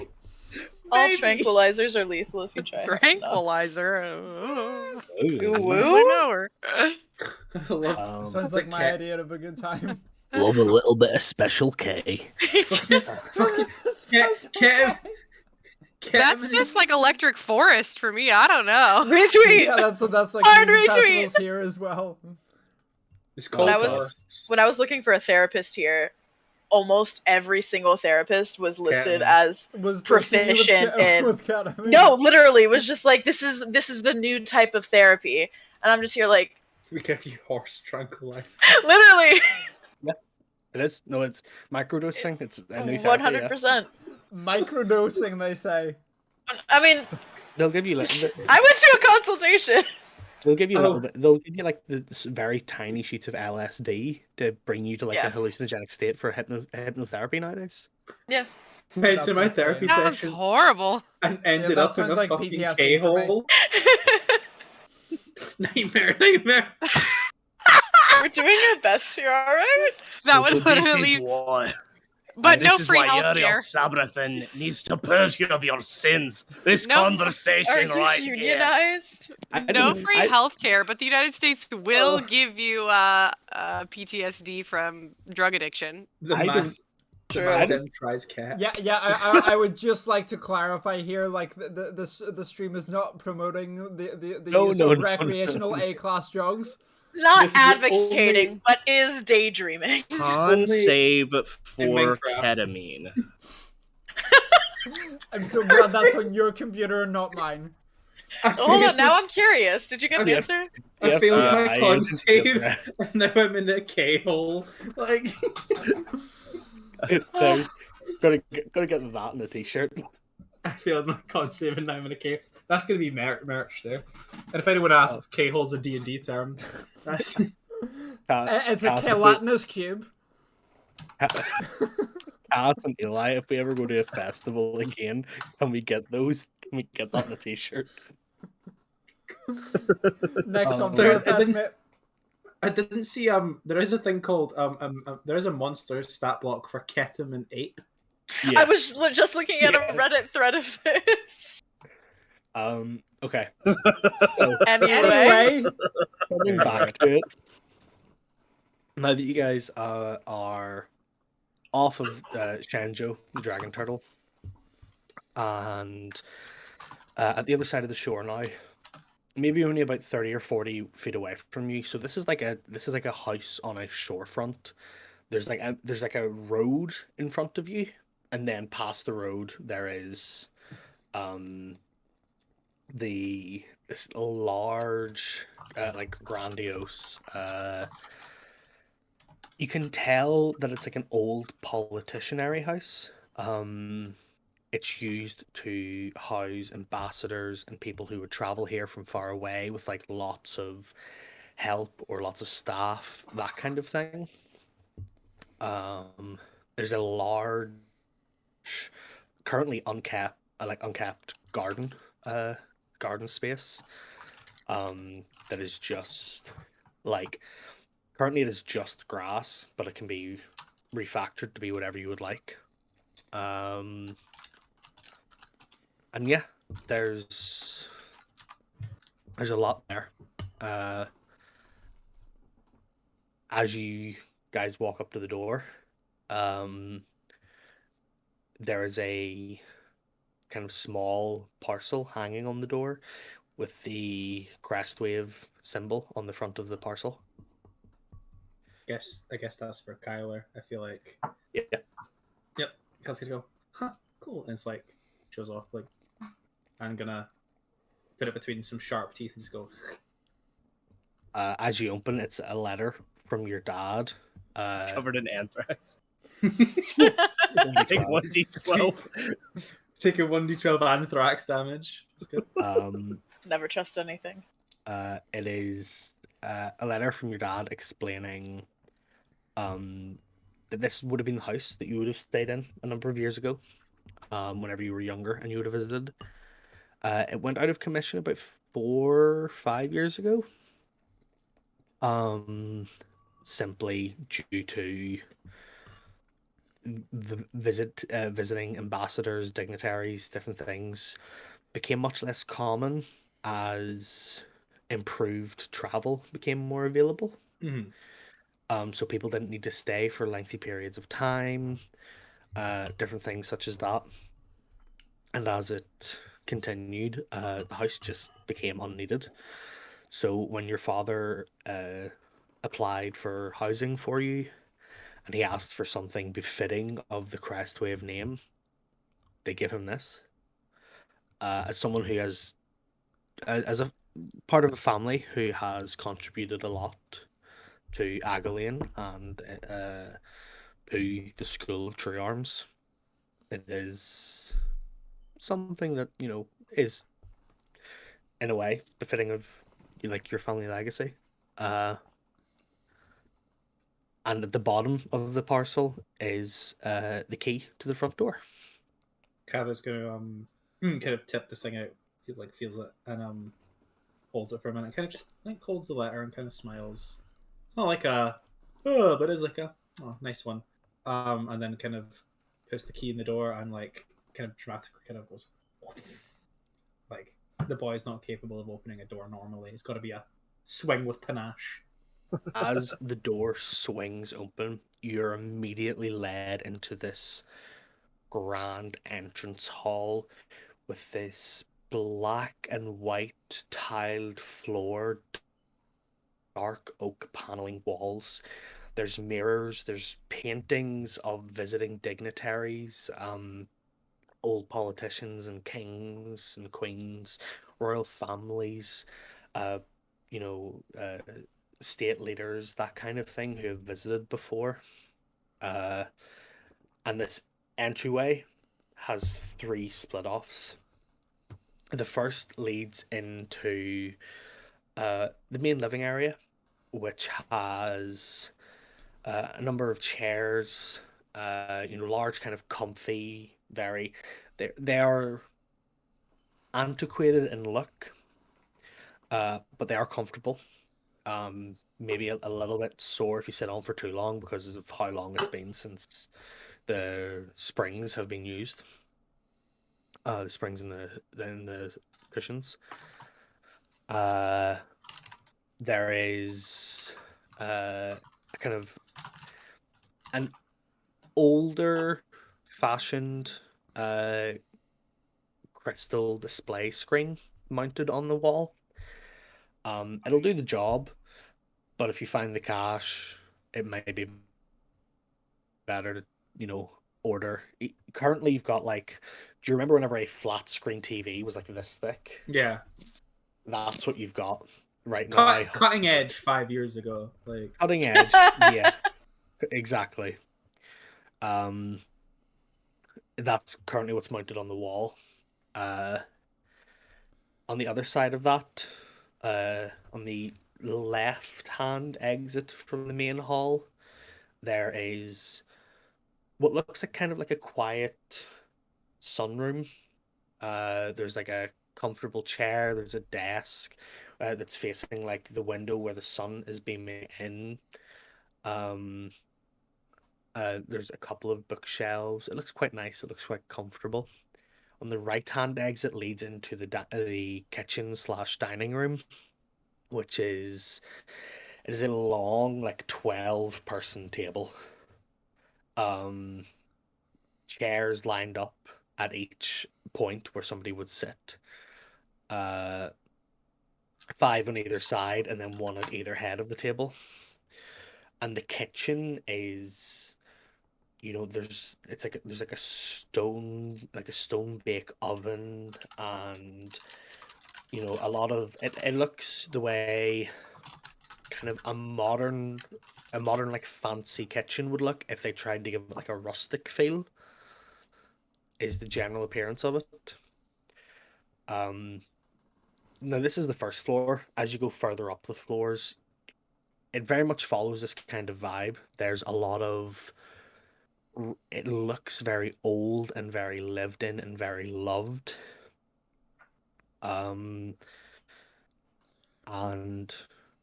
there is about 12 empty rooms. They are, there's beds in them, but they're not decorated. And on the top floor, there's 3 floors to this. On the top floor, against one of the walls, there is a ladder that is bolted to the wall that leads up to a like lifting hatch in the roof. Can we check out the attic space? Is that an option? There is no attic space. As you lift this is a tower library. The walls here are lined with books. There are 2 huge bay windows on the south and east side of the tower that have like writings and books just kind of sprawled out, and there's pillows and cushions and blankets. You can tell that some people would like curl up in the bay window and read a book as the sun fell down. There's 1 or 2 desks around where people can sit and enjoy like a late night read. This is like a tower library. That's where the ladder leads? That's where the ladder leads, yes. Cool. So yeah, basically, because of the amount of rooms, no matter what kind of room you guys would like, you're going to be able to get it.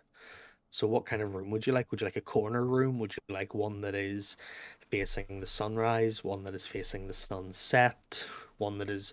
There's no rooms on the ground floor, so it's only second and third floor have rooms, and then the ladder up to the tower library. I know. Third floor, like I'm facing the water. Third floor facing the water? Yeah, not a Yeah. problem. Is there Yeah, I one feel like? like I would want some like one like that too, or Yeah, that just same. like but like a sunset one. Yeah, Is that possible? Okay. yeah.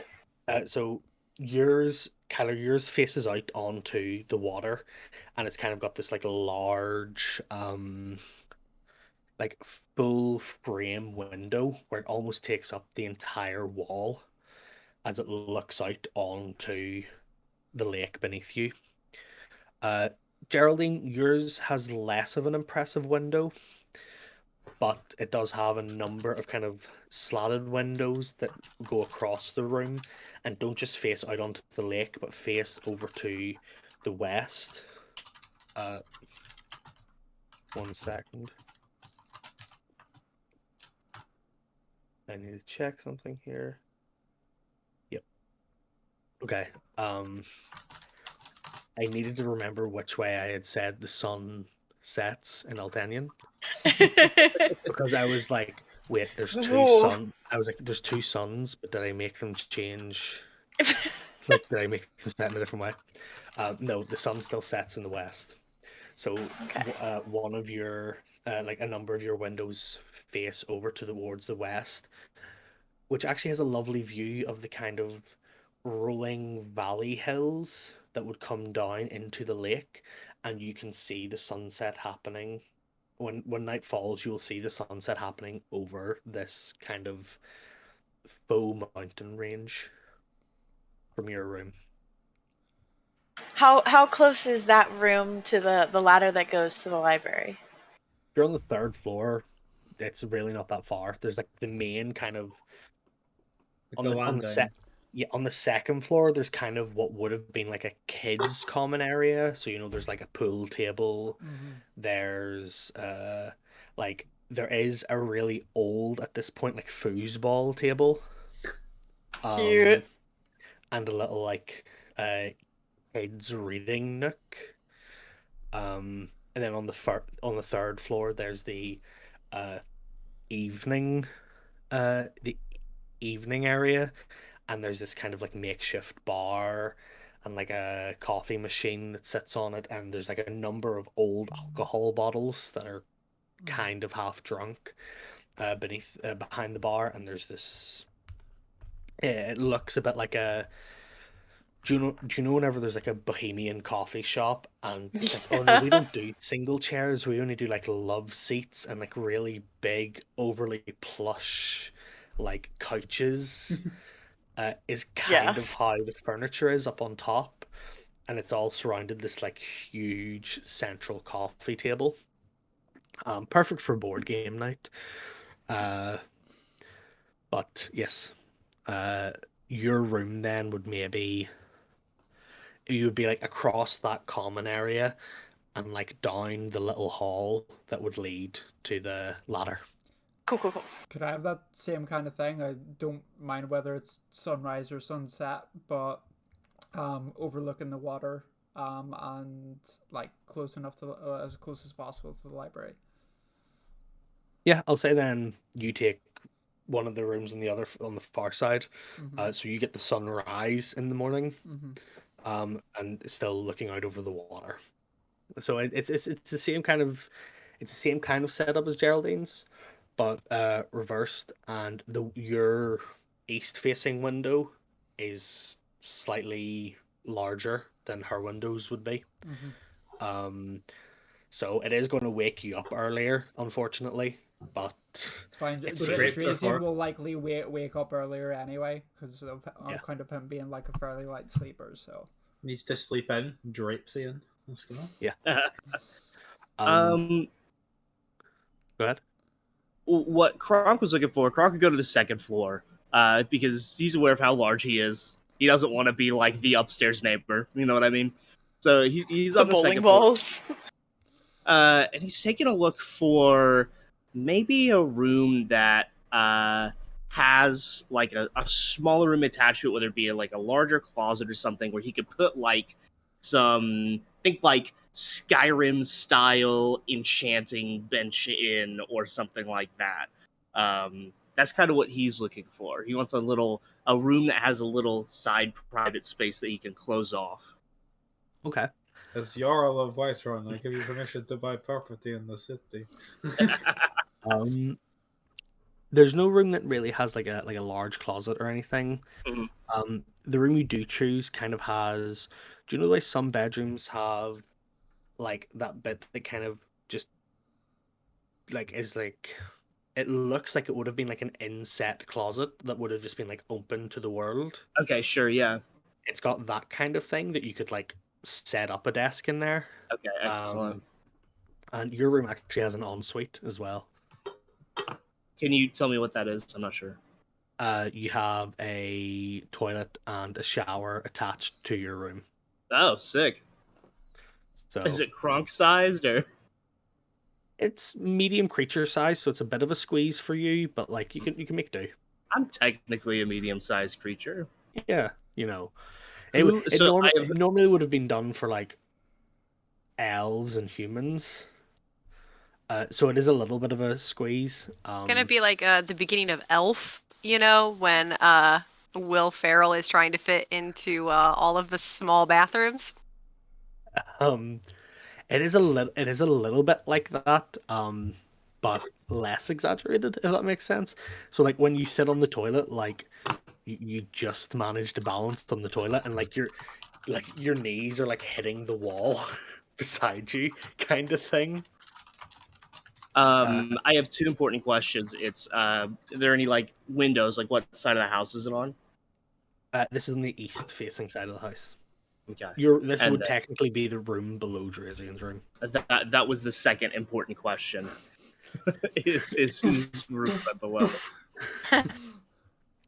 Get the broomstick. Eat. How's that sound? Kronk's working away at the enchanting table. Oh, I swear I could have heard Lilith a second ago saying, "Oh God, oh God, oh God." She's really into praying. I didn't think she was religious.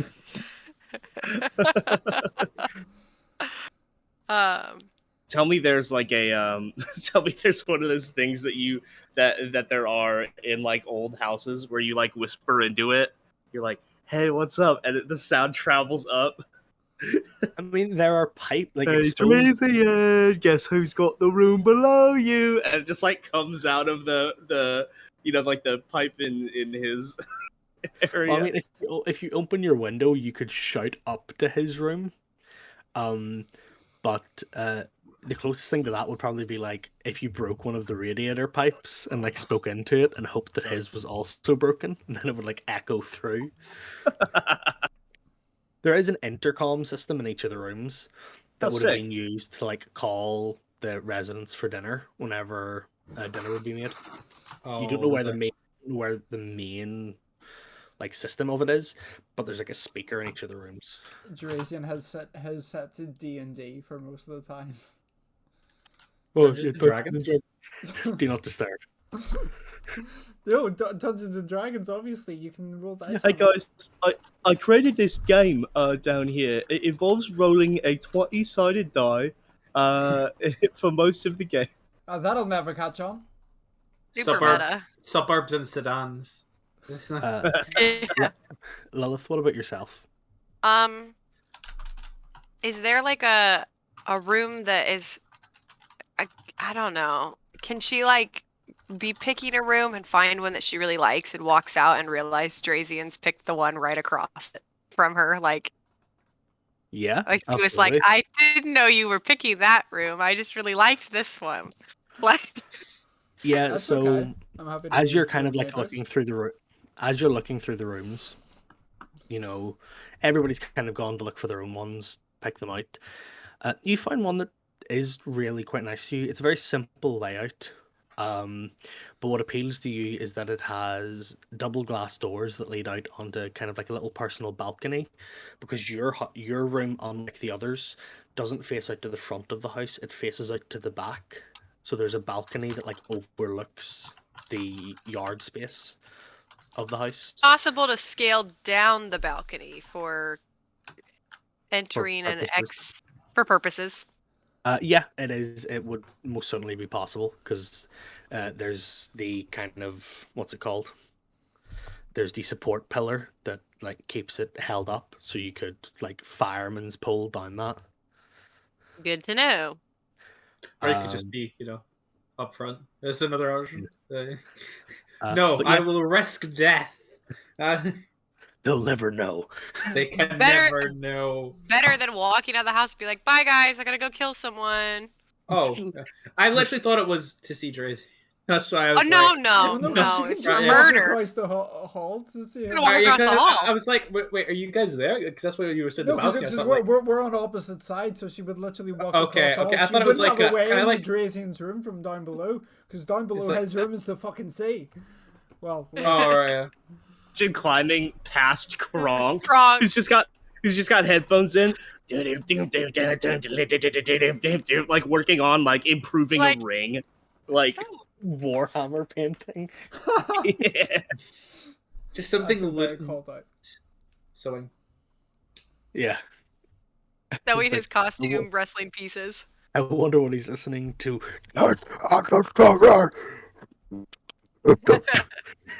It's like the Sound of Music soundtrack. Like when a guys even listen to it at the gym, it's like Alive with the sound of music. Damn. So the balcony in your room, as you stand on it, it's not like a the kind of balcony that could like hold like a table to sit down and have a drink on or anything. It's enough for like somebody to walk out and have like a comfortable space between them and the wall behind them, and kind of like look out over the garden. Which, as you look out over the garden, it is unkempt, uncut, and the grass is maybe 4 or 5 feet high. Geraldine's eyes lit up there. I assume it was Geraldine taking over Kat's body. And where's Geraldine's Uh, up with her top room, floor. probably. Yeah, top floor. There is a sizable amount of room, so that like once this like land is cultivated properly, you can use it for anything. Most notably, and what catches your eye from your room, there seems to be some sort of like older building at the far corner of the garden that is unfortunately right now blocked by what can be described as an urban jungle. You know what I mean? Cool. So, but yeah, that is your room. Can Kronk canonically, after seeing the garden, put in some kind of order to rent some incredibly heavy machinery in order to... Man, I love forklift. Oh my god.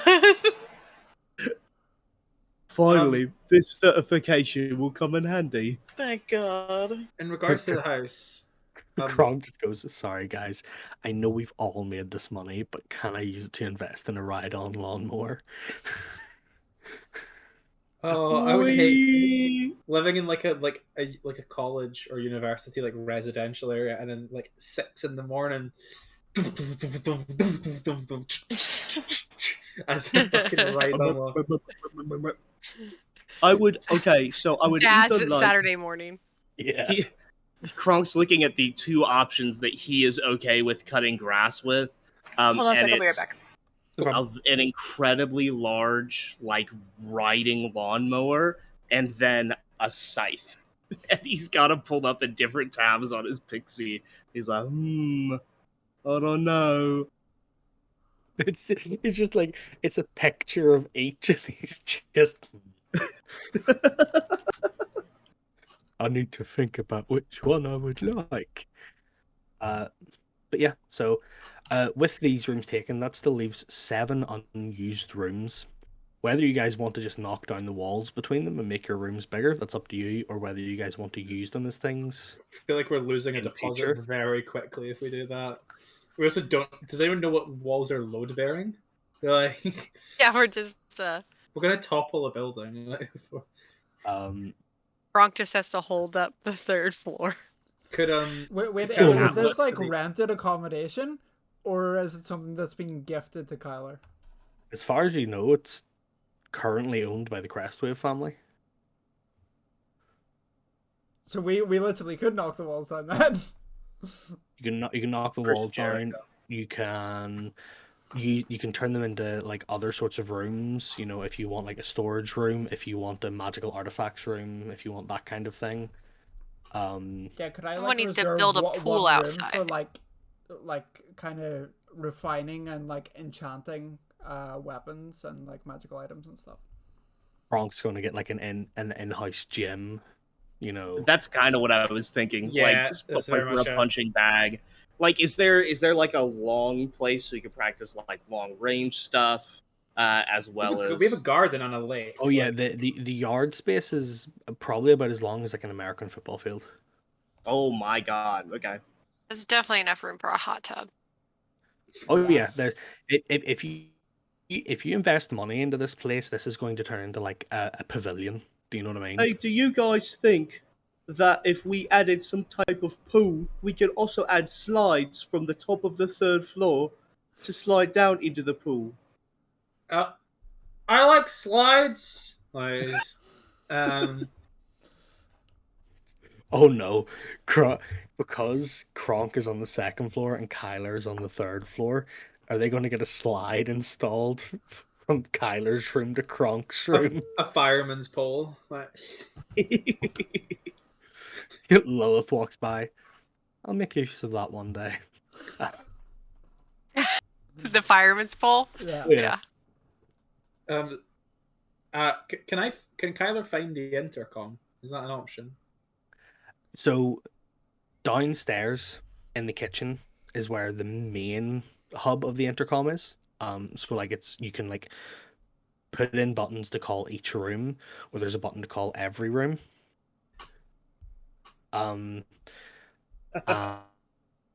And on each floor, as you come out of the room, on each floor, there is one where you can like call out to each room as well, or you can like send to a single room. So, you know, if somebody like sends a message to your room, you just walk outside and send one back, that kind of thing. Okay, so Kyler's gonna just hit all rooms, like kind of rake the fingers down, like every button. So you're like, As you like rake all the fingers down, you watch each button light up, and as you hit the last button, you watch all the other buttons disappear. like go dim as you look at the last button you've hit, and it's just like like a universal symbol. Okay, it's like cancel all input. Kyle's gonna. Oh, okay. Kyle's gonna get to go to the screen. Attention, all Mandem. Please take the evening to familiarize yourself with the house layout. Tomorrow, I will be heading into the city of glorious Agalane via the watercraft known as Shenzhou, and going to our local blacksmith to get some keys cut. So, and also I want some new armor, and then that's the end. Oh, over and out. Yeah, tomorrow is going to be a Saturday, or the equivalent in this world of a Saturday. I haven't introduced the calendar to you guys yet, so I'm not going to start using the day names. Tomorrow is going to be the equivalent of a Saturday, so you guys will have a free day to do whatever you want and to go and check up on Avnar whenever you guys get a chance. But for now, your house is free to do whatever you would like to do with. I can inevitably see, I've already made the house in The Sims, but I can inevitably see other people making the house in The Sims. I already have a Pinterest board. Yep, I can imagine. So, If you what guys- time is it? Currently in world. Yes. And I was about to check the fucking clock on your computer. Fucking idiot. Like, I'll tell you, but what the fuck? 11:45. 6:44. Good try, though. How's the future? Oh, you know, it's Horrible. okay. Don't Not let him much, do it. Just as Don't let- bad. Not much has changed, but You we live guys- underwater. Why didn't you guys warn us about 9/11? Yeah, Because we I love wanted that. to watch you suffer, that's Question why. question for the Americans: who sung Year 3000? The Jonas Brothers. Well, not Right, really, because yeah. they covered it. Because it was like an Irish band who are It's Brit- the Jonas it's- Brothers. They say someone sang it first, and then the Jonas Brothers took Busted it. or So. not an Irish But it was band? bust. Busted It was aren't- busted. They said I've been to the year 3000. Yeah, they're from Aren't they Essex. British? They're from Yeah. Are Essex. they British or Yeah. are they Irish? Oh, They're I was like, British. They're they're not. They're somewhere. definitely not Also- Irish.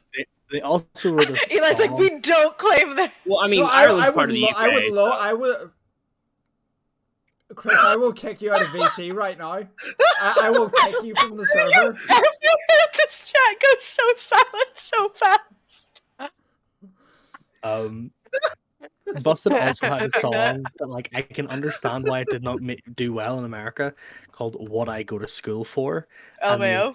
the entire premise is my teacher's hot and I want to fuck her and she wants to fuck me. That's what I go to school Hey, for. we have songs like that. Chris, For Stacey's teacher? mom. Yeah. Chris, you might want to check the engine of your car for a little surprise. Van Halen, hello? Hot teacher, yeah, but Busted also. I don't know if any of you guys remember the 2004 Thunderbirds film. Yes, I do. They did the Thunderbirds Are Go song, which is a banger. Something's going wrong on Tracy Island. Island. God. So yeah, what time is it in world? That's the question. Yeah. How the fuck? Never mind. I Anyone said was, you've been, We're how is it in the mentally future? ill. anyone was hitting ill. noon. And then I said, have we been Noon? It's Yeah, high you guys- noon. Don't Oh, forget, you guys like got up, went from Dales, Udice fucking collapsed, and then you guys got like, And then oh, we yeah, we got had a shot. chat, now we're here. Yeah. Geraldine's going shopping for her new room. Lilith problem. wants to go with Geraldine. not a problem. I'll meet up with Kyler to go to the blacksmith. I will We're say, gonna go tomorrow to the blacksmith. but I Are forgot we about just forgetting that there is a very high possibility that the people that just shot at us might still Oh, be yeah. about, and we They might still like the whole shoot point of at us going here was to like wait it out until we're sure that they're fucking gone. Oh yeah. I mean, I imagine that there were police officers or something. Gross. Are they Police useful in this officers world? to do anything? Hold on a Yeah, minute. are they Hold are on. they useful? How do we feel about them in this world? Are we still aggressively ACAB in here too? Kronk doesn't like the police, but does recognize that they would probably be swarming all over this. It'd be a after- reasonable deterrent, right? After the threat is over, they would obviously move in and swarm all over. You say ACAB, but what are you going to do? We need someone to show up 4 hours later and take some notes. What are you going to do then? Don't tell me I'll get a call next week. Yeah. So there is, just for the sake of this, there is like a town watch, like a watch guard in Agalian. Separate from that, there are the Paladins of Selenia. I think I Which is- intimidated a paladin of Selenia at the train station. Selling you what? Selenia nudes on OnlyFans.com/ Ooh, woo, subscribe. The Paladins of Selenia, that is what Fight the Fight is.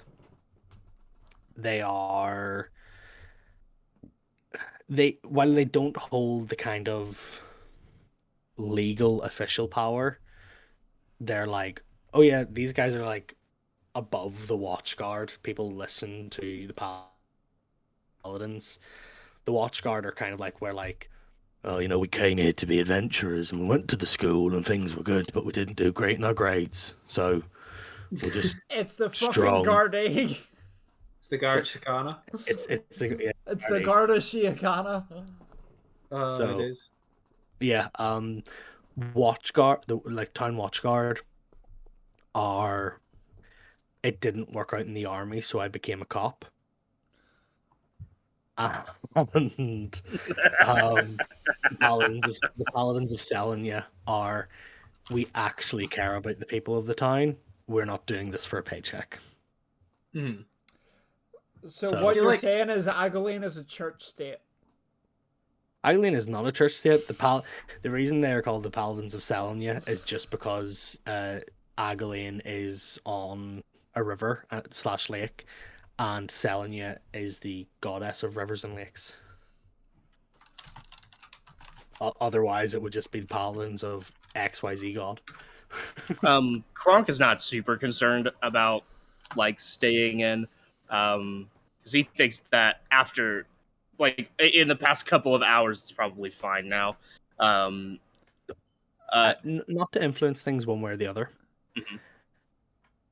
If you travel around the house and you gather up things that would have no interest to you guys, and I mean, I know they would have no interest to your characters, you could maybe gather about 10,000 gold worth of shit to sell.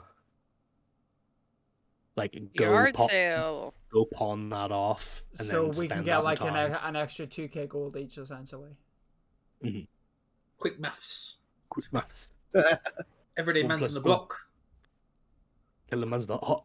Can Kronk pull out his pixie and message the dude he canonically beat after table talk, the Grim Reaper? Say, "Oh hey, that was a great fight again. Really well done. Do you have a scythe guy?" No Kronk message. want a scythe? No message comes in return. For the grass but in the backyard. there is a contact share. So he doesn't like say, "Oh yeah, absolutely, man," or anything like that. It's just the like contact details. Like are contact forwarded to share. you. Yeah. Yeah. Okay. Just What is the state of the common areas of the house? Like, we know there's a library, there's a garden that's in pretty disarray. How's like a kitchen or communal area? Like, is one of those? I don't know if I missed that was AFK. yeah, there is a kitchen and there's a communal area.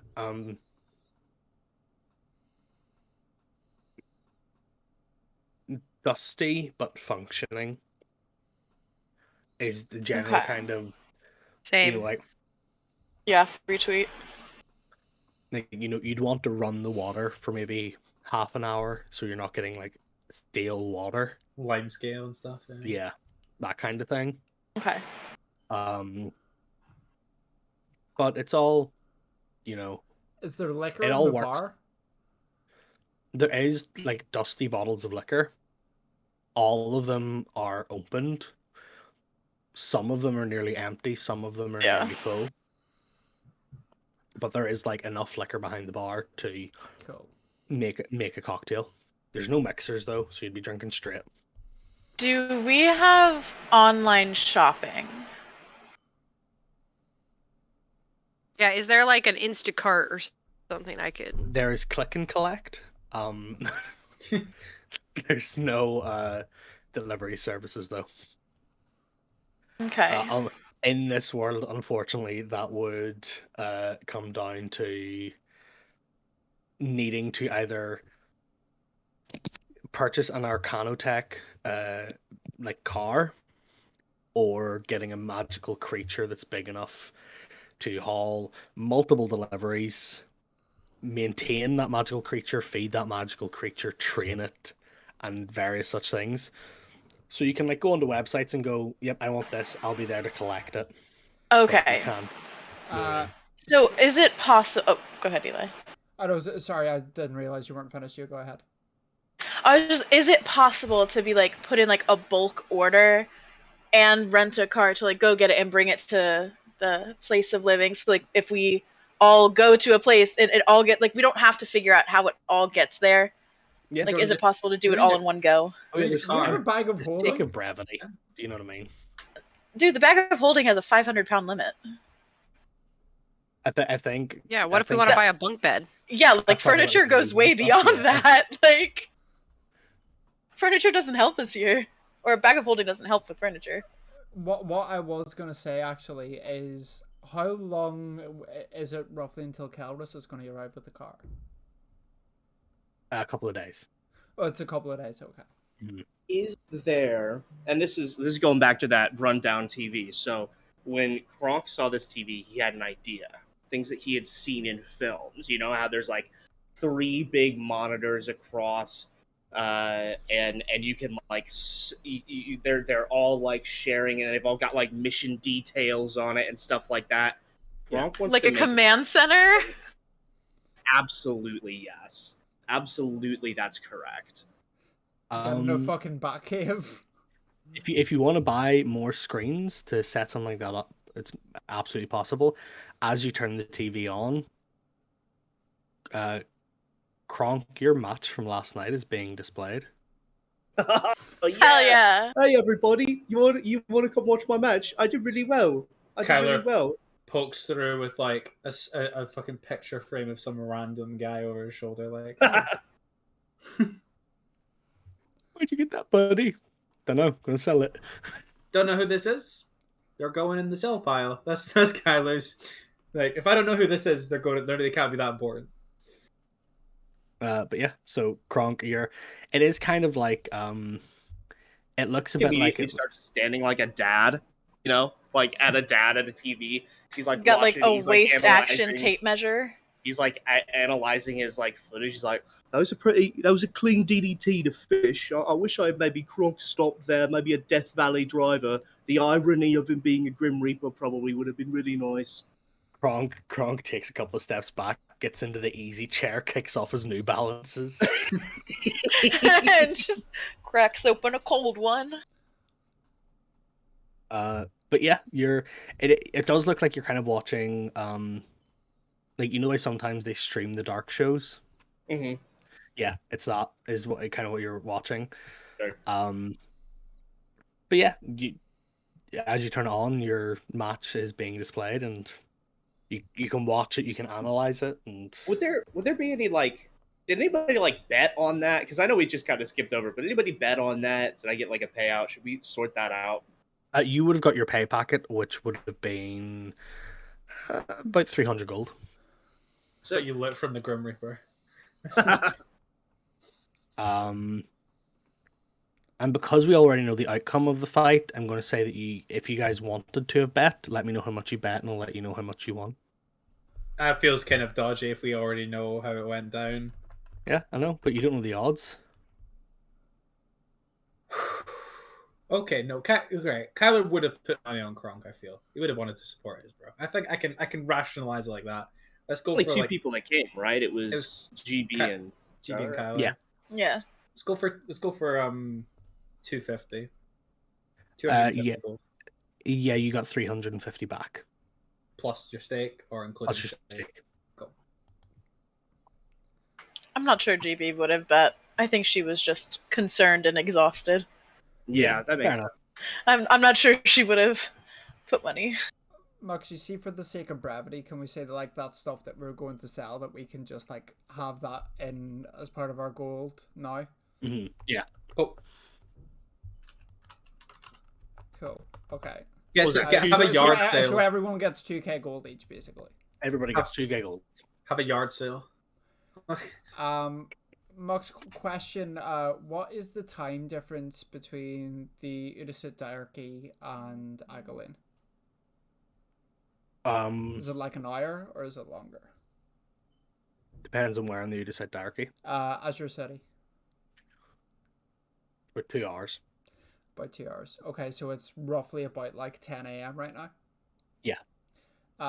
No, they're ahead. It's about 2 p.m. Oh, okay. I thought we were to the east of them. Okay. No, you're to the west of them. Okay. So it's about 2 p.m. It's about lunchtime there. Yeah. Drazian's going to be in his room for now. Can I call Dran? Yeah. No problem. It rings.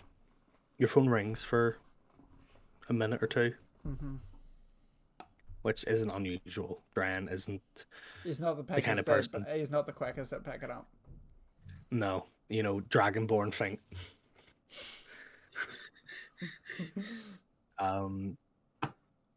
But you do eventually hear the ringing stops, and then I want to preface this with I can't do the accent that Dren specifically has. Sure you can. So I'm. You did it well enough last session. So I'm just. I believe he kind of like hair. He's a bit like this. Yeah. And as he kind of picks up, you hear the, Well, hello there, hatchling. How you doing? Hey, pal. Yeah, there's been a couple of things that have happened. And I just for sake of brevity, I explained to him about like between the because I'd given him the lowdown on the train station. Yeah. Before, and then I basically give him the lowdown of everything that went down in Hell's Prairie. Well, all the like combat and like mission related stuff. Drazen doesn't like go into like the personal stuff that happened. All about Nestor and everything that happened there. The Tiamat symbol on the floor. And then obviously coming back here. Coming back to Agale and the incident with Professor Udice and being shot and everything. And he's like, so yeah, there's been a lot. Look, is there any of our people about here? I know you'd mentioned that there's rumors of an actual Dusagairi, a functioning Dusagairi who has a dragon around here. Is any leads on that, or any of our people at all in the area I can kind of pick up with, and speak to this one about. And at this point, it is a video call that he's done, so you Dren can actually see Azuria sitting on his shoulder. all you can see is Yep. FaceTime with a boomer. That's it. Like. yeah. With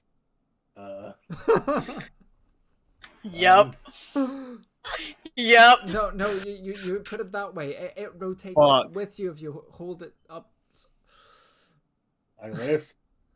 No, the other way, opposite way around. No, not that. There part. we go. There, you could. It's so close to your face. Riddle me this, Drazian. Riddle me this.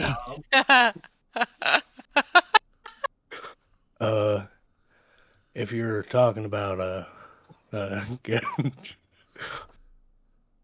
if you're talking about functioning Dusagari, I'm afraid I don't know of any who are currently active within Agalane, but I know a few within Whitefall, if that's what you're looking for.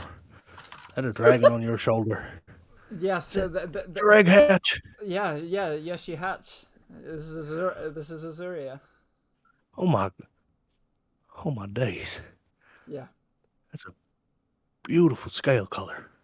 Yeah, it's that kind of midnight blue of the time storm drakes.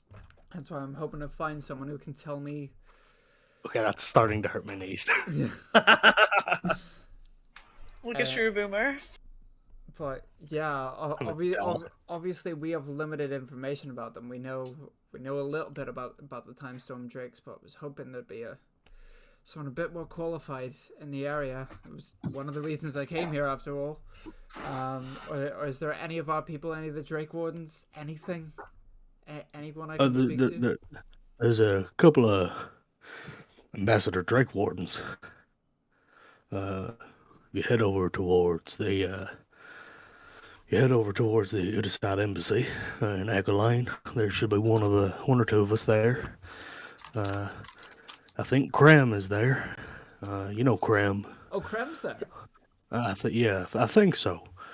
I don't know if he's on his way back or if he's on his way there yet. I didn't know he was visiting. Yeah, I'll go in and say hello to Krem. He pulled the short straw. He's on embassy duty for the next while. I just don't know if he's there yet. But if he is there, tell him I said hi, and he'll either keep you up to date with everything, or he can keep an ear out, ear to the ground for you. All right, I'll do that. Speaking of embassies, I haven't run into any of the green and blacks yet, but you should be okay. we did enough training to make sure that they wouldn't recognize you. So Yeah, I know it's been 5 years, but still, do I mean, you that's why I know? grew Do you the know? beard, isn't it? Yeah, it is why I grew the beard and the voice as well, obviously. But I just want to know, do you know where they're based out of and which ones are here? Is it any of the noteworthy ones? It's not any of the eyes, is it? No, it's none of the eyes and none of the fists are currently there. Okay. Um, Mm-hmm. there, I don't know of any notable members of the theocracy that are currently in Echoline, but obviously they've got representatives. Though I think their embassy is just outside the city walls. Okay. That's fine then. That's all I needed to know.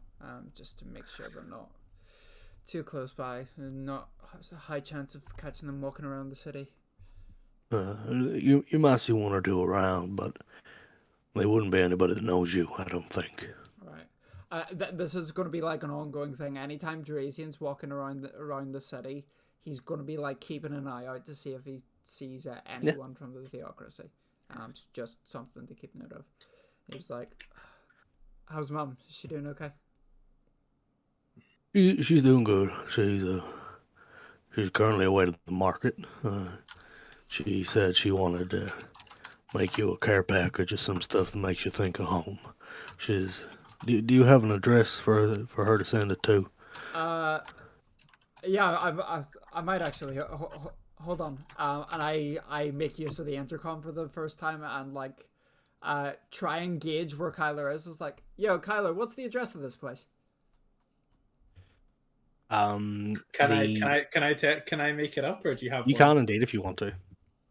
Yeah, we're at 1337 Astral P Lane. Astral P Lane. Do you lot do postcodes in Aga Lane? What the fuck is a postcode? It's area 4 code, 2 zip code. 4. It's 4 2 20. O, but not like 0, like the letter 9. O. I mean, hang on. Lilith, what's a postcode?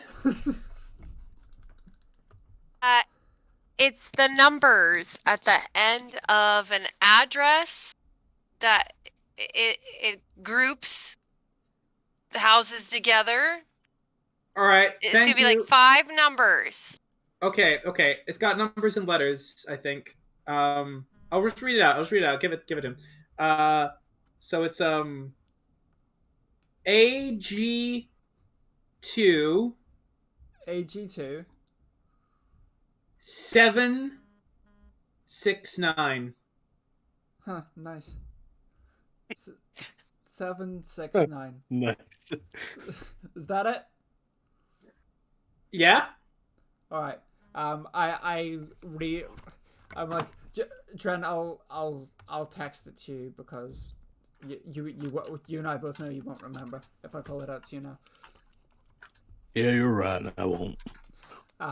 Yeah, I text Dren the address. I was like, tell Mama said hi. I'm doing all right. I love her. Leave out a lot of the hairy details of the stuff. I don't want her to worry. I think if your mother knew that I recommended sending you to a school that would put you in danger like that, I got more to fear than you. Yeah, it's still yeah, fine. But look, I'm in good hands here. It's a good group.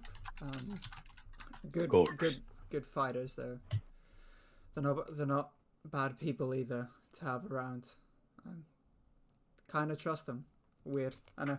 But anyway, look. Take care of yourself. Tell mom I love her, and yeah, I'll catch you later. Keep me posted if you get any more information about either the Deuce or if you hear whisperings of the theocracy on the move. I will. Don't you worry. Hey, may the only chaos that you create be one that you can manage, and may the changes that the primordial queen brings to you be changes in your favor. May the Great Circle look after you, my friend. Kind of Kyler, but Kronk, do you have any paper? Do I have any paper? I might in me bag somewhere. What do you need paper for? I need to draw something. Geraldine, do you have paper? Yes. Okay, I'm coming up. I have one sheet of paper in my adventuring gear. Do you have scissors as well? Because then Kronk, paper, scissors. Yo, arts and crafts time. Oh my god. With the low intelligence, I can see paper foiling Kronk as well, yeah. Can I like buzz everybody on the intercom and like, look, I'm gonna head out into the city. Does anybody want anything or want me to bring back some snacks or? Alright, do we not remember that there are people out there trying to Literally. Well, no, literally, I said that out of character. That was an out of that was character Eli. thing. Okay. That was Eli that said that, not That was Drazian. Eli. Drazian is not currently thinking about that. I thought it was Drazian, so No. it was just like, do we not then think about Drazian's the like, people who are trying Does to kill anyone us? want any snacks? I'm going for snacks. Yeah, no. You need anything? That was Eli that said, do we not remember about the people shooting at us? Okay, I was confused. Yo, because I was like, No, that was Eli, not Tracy. okay. Okay. On one of the Just- passing walls. I understand that there are people trying to kill us, but chalky popcorn. Legitimately. Just on the wall past, be like, I'm going into the blacksmith tomorrow. Udon noodles, and that's all Kyler's gonna say. Noodles, got you. Any particular flavor stuff? Any No, toppings? Kyler said udon noodles and just kind of left. Okay, It was right. like it was as passing. All you got was udon noodles. Like Okay. how you interpret that is up to Drazian. Like, because Kyler's heading to go get paper and Yeah. stuff. Okay, not a problem. Does anyone else want anything? Go ahead and grab like 3 metric tons of blueberries.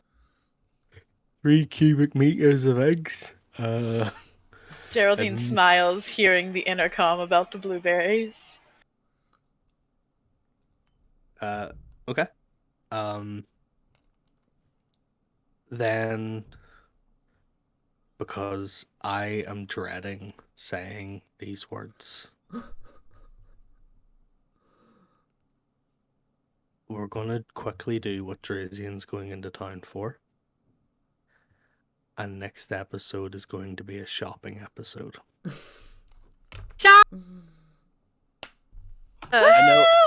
I know it cut off what Alaska shouted, but she did go shopping.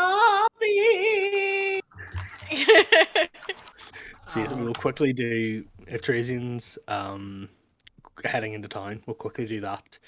And then we'll quickly do a little wrap up of anything else. And then that'll be that. I quickly So- like knock on Lilith's door and wait for a response. Lilith is currently halfway down the pole going, shit. Yeah. Fucking Ferris Bueller's day offing it. Yeah. Lilith opens the door. Do you want anything? I'm gonna head into the city and do stuff. No, I guess I don't need anything, but thank you. No worries, I'll see you later. And like, he, like- and I quickly lean in and give her a quick kiss and then like run out. Do we pass? She's each other just on the gonna like stairs? stand like in the doorway, like. And she's gonna go back into her room. Do we pass each other on the stairs? Or like, is that somewhere we're gonna, just, like- Yeah, sure. Yeah. You're going downstairs, aren't you? going because Cow's on the ground floor putting all the stuff out for the yard sale that has accrued a great deal of Oh gold. yes. And is now kind of buzzed out and is now going to go and retrieve some pencils and paper off Geraldine. Yeah, so Okay. I'd imagine we cross each other on the stairs. Yeah. It's like you look happy. I'm just kidding. Yeah. Do I? Oh, okay. I'll try not to be. Broken clocks, I hear, and just kind of. How do you hear a broken clock? It doesn't go tick tick tick. Broken clocks, I hear. Broken my clocks, I hear. Yeah, I just have. Lilith is gonna text Drazian and be like, actually, could you give me Sour Patch Kids? And that's it. What's children? Oh, our relationship is moving fast. Jason just texts back like, "No worries." I'm like, "I'll relax afterwards," and then just like heads out. Yeah. Okay. No problem. Eli, if you want to shoot me a message of whatever you're grabbing while you're out. I need to grab something in real life. 2 seconds. No problem. Are they Sour Patch Kids? Controversial statement. I don't know if it's just because obviously they get shipped over here, so the taste changes. Sour Oh. Patch Kids are mid. Oh, they probably are. Ew, I'm thinking about a Sour Patch Kids that's like sat on the shelf for like 5 years because that's how long it takes to ship anything internationally for some reason. Like we don't have fucking airplanes that sends people over there in a day. Anyway, I digress. Are they not super chewy? Oh, they are, yeah. They're not like you kind of. Do you know like? I'm trying to think. Like I don't know. I've had like other... I've had gummies that are like they're kind of like gummy snakes by the time we get them. Like the texture of gummy snakes. Oh. not like that. Here they have Oh. like a kind of like they're almost like a harder crunch, and then there's Yeah. a chewy on the inside. It's really good. Huh. Oh, then it's probably what we would like refer to as a jelly baby. Oh, right. I've had jelly babies though, and I don't like those. Blech. No, I don't like jelly babies either. Oh, so maybe you just don't like. So when Sour are we Patch all having an international candy Gummy. taste test stream? You guys want Canonically, we're gonna And- have Aghaleen snacks. That was Oh, meant fuck. to go to. Yeah, I was like, why did I get that message? Like, ooh, let's see. That's not even the full message either. There's other stuff there too. Y'all flirting? Yeah. Dang. Gonna fucking send. I'm gonna send the Yes, because I Americans. flirt with shopping lists. Gonna send the Americans a packet of Tato and a bottle of Lucozade. Yes, Lol. and a Club Orange. Oh, a Club Orange. Fuck yeah.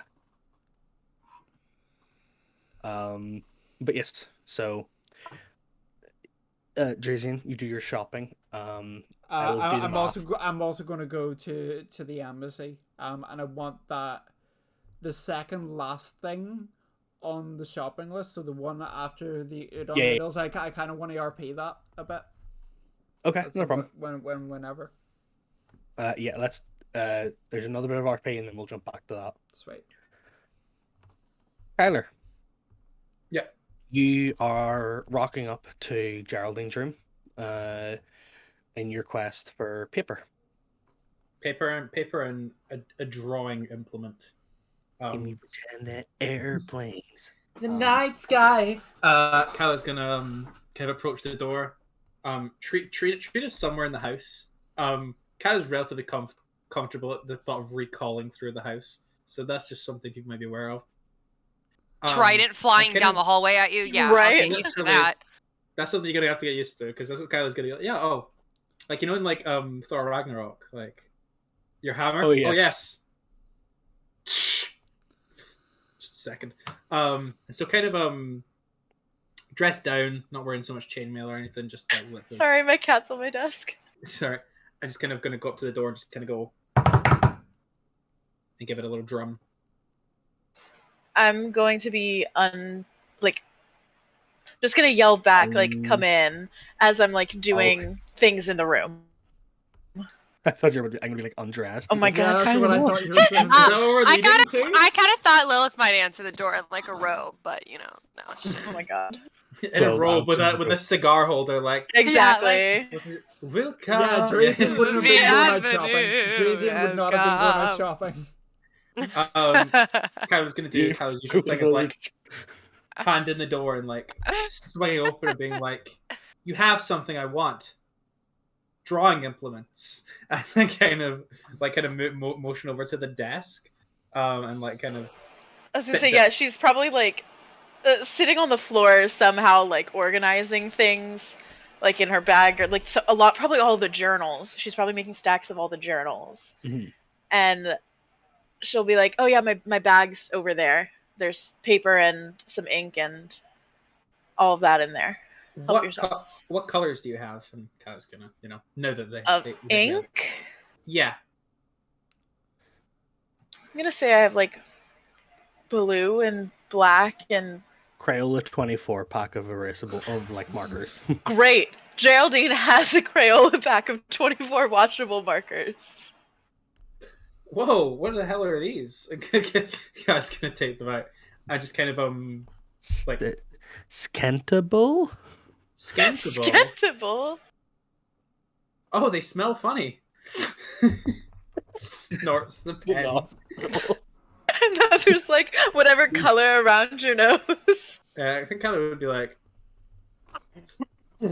It's like a whole like purple like. Kyler, no, stop that. okay, cool. That's- And so Okay, cool.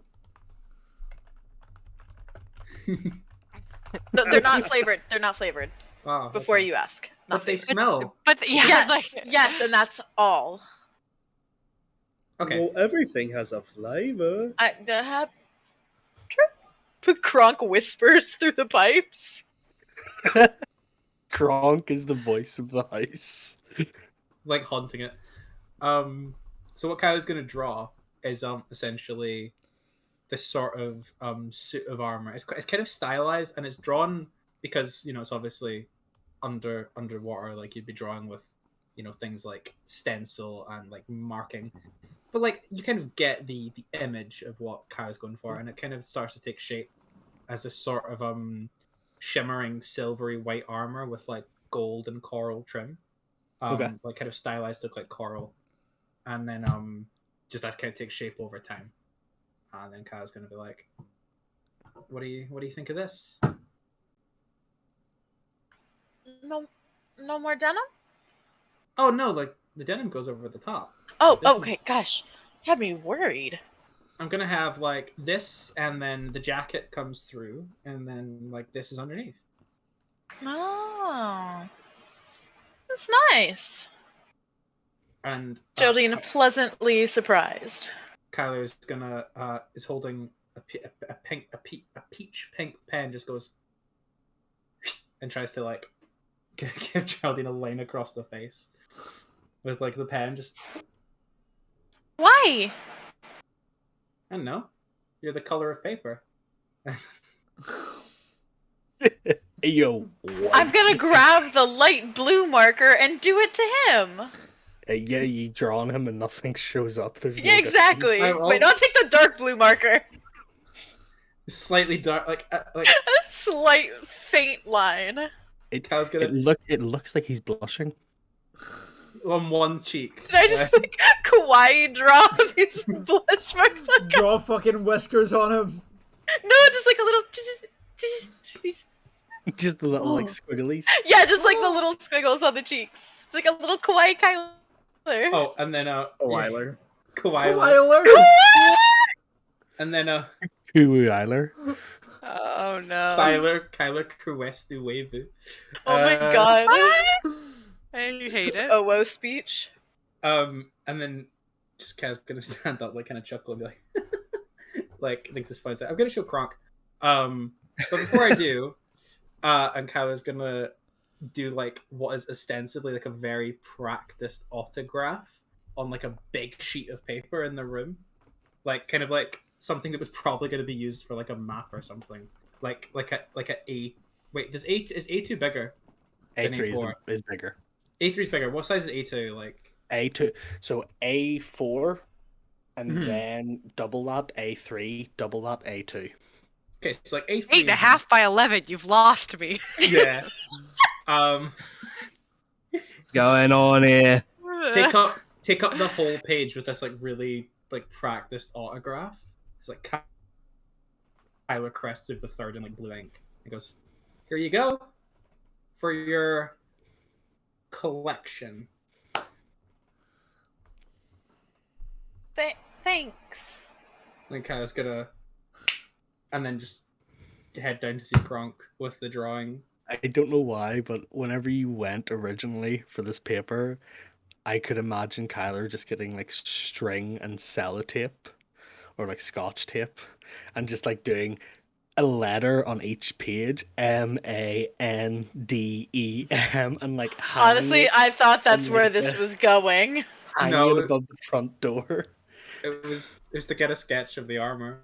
Okay. And then Kronk is downstairs, right? Where is Kronk? currently? Yeah. On the second floor. Are you yeah. still watching TV? Oh yeah, I guess I was like watching the match. Kronk's Kronk's already. got the recliner leg. Like,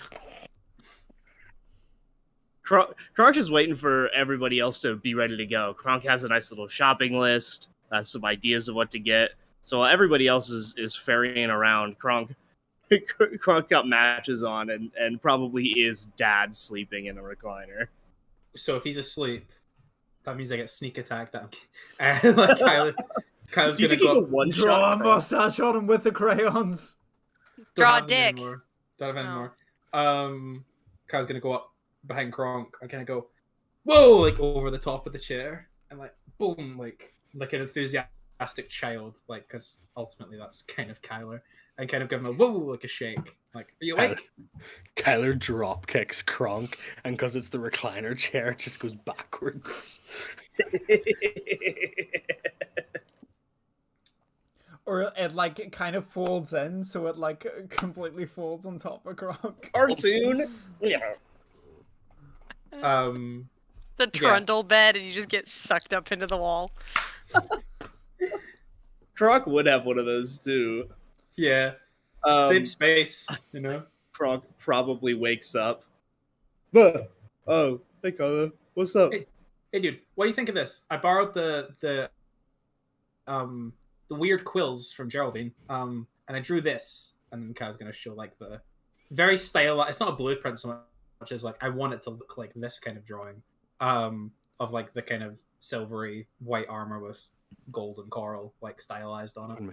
Ooh, that's pretty good. That harkens back to when I fought some people back in a wrestling ring, maybe about a year or two ago. What I learned from them is you have to make sure at the crotch specifically, it's not too tight. It can cut off circulation, then your thighs can shave together. That's what I learned from them in the back. I'm not totally clued up on your rules of engagement for these matches. I'm gonna be honest. I don't get it. It's fun, but like it's like, oh, should you have a weapon? Shouldn't you? Should you have like it's kind of nebulous. I would say that's a big word for Kyler. Well, It's kind of nebulous. I go in specifically, and I like to keep it just hand-to-hand combat. Personally, every so often somebody will bring in a weapon, and I'll be typically okay with it as long as it's not like super enchanted Death to Goliath weapon 5000 or something like that. Like the last guy I fought had a sight. Just a chainsaw. Yeah, or a chainsaw. That would suck pretty bad. The side did a lot of damage, but he didn't seem like a guy that could really punch, and he obviously couldn't take too much of a hit because I took him down. So, it's up to the institution itself who ends up being able to bring in things and who cannot. I know if it's an animal match, you can bring in all the gear that you want, but a lot of times you want to leave a lot of the gear in the back to have a nice sporting match. Cool. There is so like there's something we could do together. So I am trained in Triton Kung Fu. It's not my particular kind of wheelhouse. Like I'm not like you. Like that's like you do your whole thing is like, but like if I'm deprived of my weapon, I can still box. Yeah. I can still kick. Yeah. We should team up because I have never been able to do any kind of smiting without a weapon. Oh yeah. So if I could figure out how to do it from like a bare hand, then maybe we could kind of like figure that out together. Oh, we have Goliath hands. Yeah, a All bare right. hand. I mean, like, With your bare hands. if I punched you in the gut, like it would be like, oh, what are you doing, Kyler? If I punched you in the gut and then like did like a surging smite, like you would kind of go, ugh, you know? Sure, yeah. So when you talk about this, you mean you want like a dedicated space where we can have combat against each other, or you want to team up against other people, or do you want to actually do that like in a wrestling ring? I want to learn how to do this. You and me training together. That's what I want. Okay. Yeah, absolutely. I mean, if you ever need a partner, I think you'd get probably a better partner than me for what you do. I'm more of a, gallant, knightly type than a barroom bro. But I'm willing to learn. Absolutely. The room right across from me, I was thinking about turning into some kind of gym or sparring area. Oh, we need a gym. We need a gym, 100%. I'm not living anywhere. Yeah. Like gym, or we could have a gym for everybody and a sparring area that has a large room, like a big mat that you would perhaps respect before doing hand-to-hand combat in it. I don't know. I haven't figured out anything like that. But that seems like something that we could do that, and we could spar against each other and see how it goes.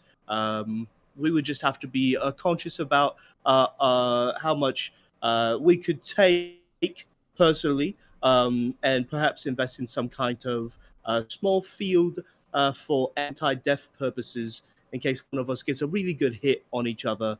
That's pretty important for a hand-to-hand combat and sparring, in my opinion. Max, question.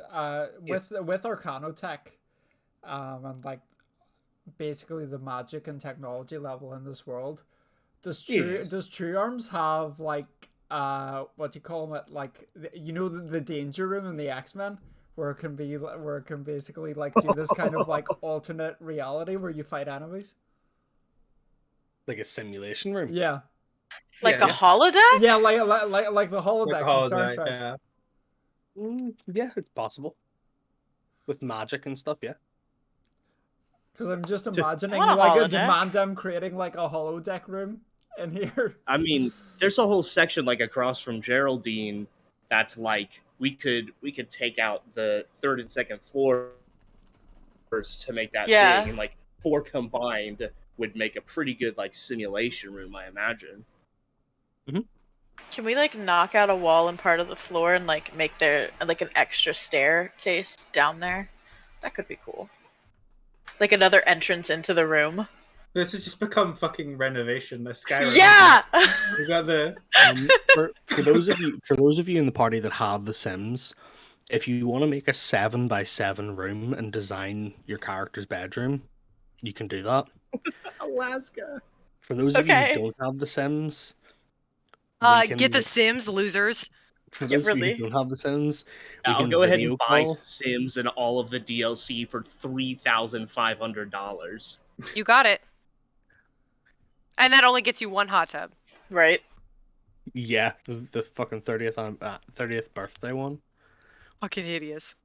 For those of you who don't have it, we can Discord call and I can screen share and you can design your Chris, room. you can make it on mine. Yeah. Oh, yeah. No, I was gonna say with that kind of done, Kaz could go cool and kind of like tuck the sort of drawing away into like the battle jacket pocket, and then kind of head outside and literally just start doing like combinations in the air, and they're like kind of like drills more than when Kronk fights. It's like kind of instinct. When Kyler fights with the trident, it's like pure instinct. Like it's pure. It flows. This is a bit choppier, but like it's functional. It's kind of like it would do it if you wouldn't want to get hit by one of these punches, pretty much. Yeah. Are you going out the front or out the back to train? Out the front on the porch, so that like Okay. Kyler can kind of watch, see if Shen Joe pops up, things like that. The neighbors walk by and it's just He doesn't give a fuck. He doesn't give a fuck. It's like he'd be like, "Hey, while doing like a sidekick." Like, This is like the equivalent. This is the True Arms equivalent of the theater students practicing, like in Oh, no. in like in the commons area. For band people, it's the one fucking drummer with the practice pad in the corner playing. I fucking hate them. Part of the Playing- Wiggles. Yeah. I have playing one of them Blue- living with me. playing Blue Coats rhythms while they're in 5th place in A class right now. Fucking crying.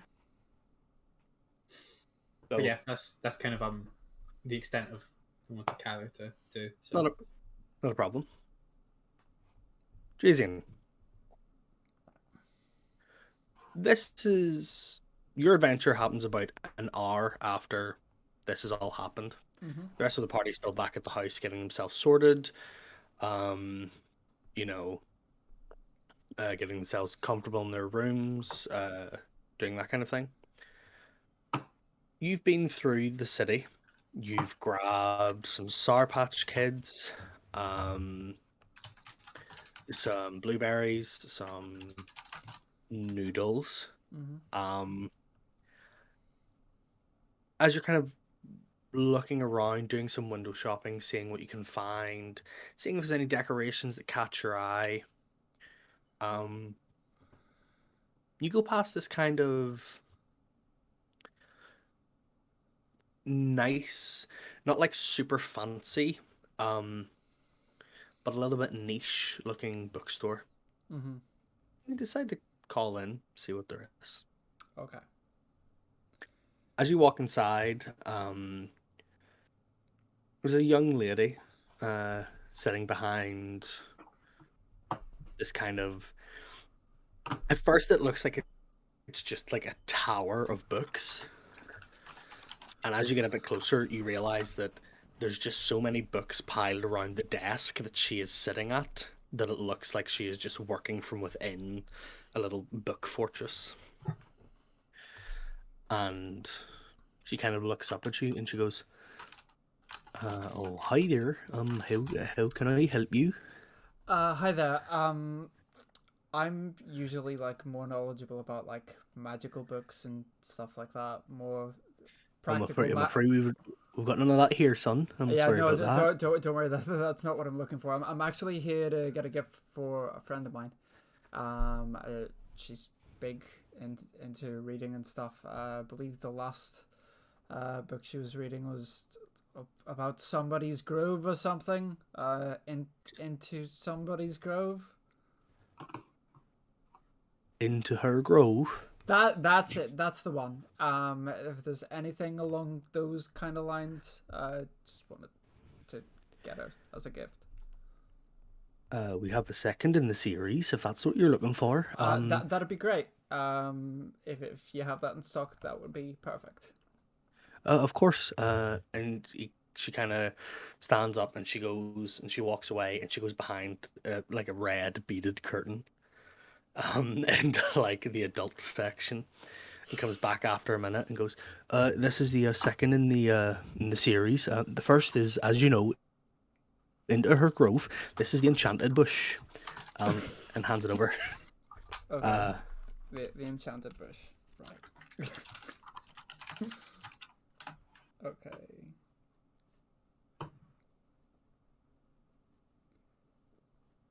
Sweet. Just marking that down so I know what the name of it is. How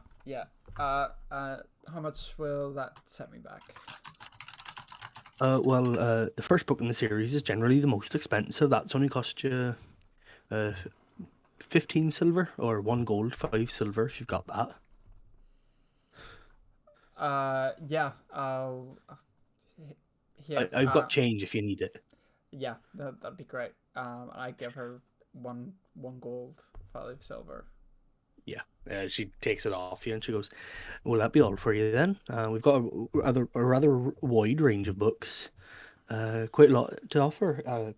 Frankly, people don't come in here because we're not one of the big chain store, one of the big retailers. But we've got what we need, and we've got quite a lot here." Don't really know what I'm looking for, to be honest. I'll have a think, and if there's anything comes to mind, I don't like shopping at big chains anyway. I prefer local stores. tend to. Oh, you understand. I understand. Support you local and all that. But look, if I think of anything else, you'll be the first to know. Sorry, what's your name? My name's Jeggy, and this is Jeggy's bookstore. Jeggy, lovely to meet you. My name's Drazian.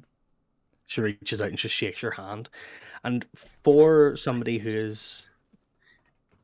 seems as frail as she does, she's got a mighty grip on your hand as she gives you a handshake. Okay, and that's Jaggy's bookstore, yeah. Like Jaggy Nettle. Yeah. Yeah. Which again probably means nothing to Americans, but The Jaggy Nettle. The Jaggy Nettle is the name of a bar that's like about 5 minutes walk from my house. Oh. And I like yeah. I nod and make my way out with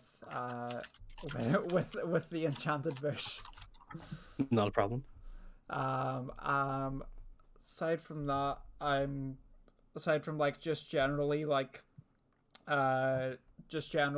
shopping for decorations and stuff, I'll like message you about like the type of decorations that I'm looking for later. The rest of the party is going on their like decoration shopping tomorrow. If you just kind of want to have a look, and then you can do the role play of that tomorrow. Cool. And then I want to head across to the Udacite embassy. Okay, not a problem. As you get to the Udacite embassy, by the way, I've actually just realized, I think we're going to leave it there. We'll pick up at the Udacite embassy, do that at the start of next session, and then we'll go into the rest of the shopping episode. Reason being, I know that some people have work and some people have first aid training in the morning. Gotta get my qualification topped up. Yeah, so I don't want to be keeping... What was the name of that guy, by the way? Crem, was it? Crem. C-R-E-M. Okay. Like creme from like what, stagnant water? Creme from Dragon Age Inquisition? Trans icon? Just the name Crem. Not based off of anyone. Wow, kind of transphobic. Wow. Oh, wow. You're telling me all my phobias are trans? You're trying to tell me this entire Siberian orchestra is trans?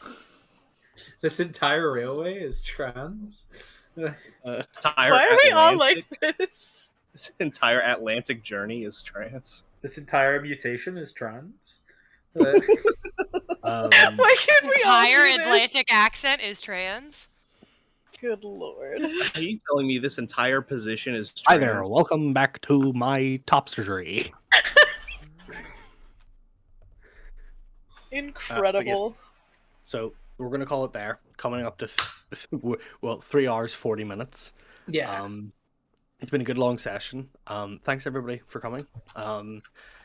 On Table Talk, we will go further into the announcements that we talked about at the start of this, and I think we might even show some of the possible merch ideas.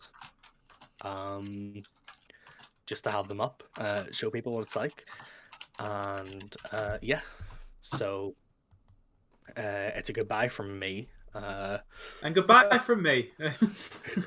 Goodbye from me. It's a goodbye from me. We are going to raid into our good friends over at Unprofessional Ventures. They are doing a charity stream at the minute for gender justice, so abortion funds in the US. As part of it's Katie's birthday today, so that is why the charity stream is happening. So we're going to send you all over there, and you can say hello to Katie and Ben. They are playing D&D, by the way. So there's more D&D for you this evening. But go over, say hello to them, tell them that we sent you, and I hope everybody has a good rest of your evening. Farewell. I'll read the saying goodbye. I hate to go and leave this pretty side. So long, Farewell. Auf Wiedersehen, good night. We'll see you later, guys. Bye. What if... Sorry, me up by now. Okay. I thought we were out. No, no, we're out. No. Good session. Good session. Yeah.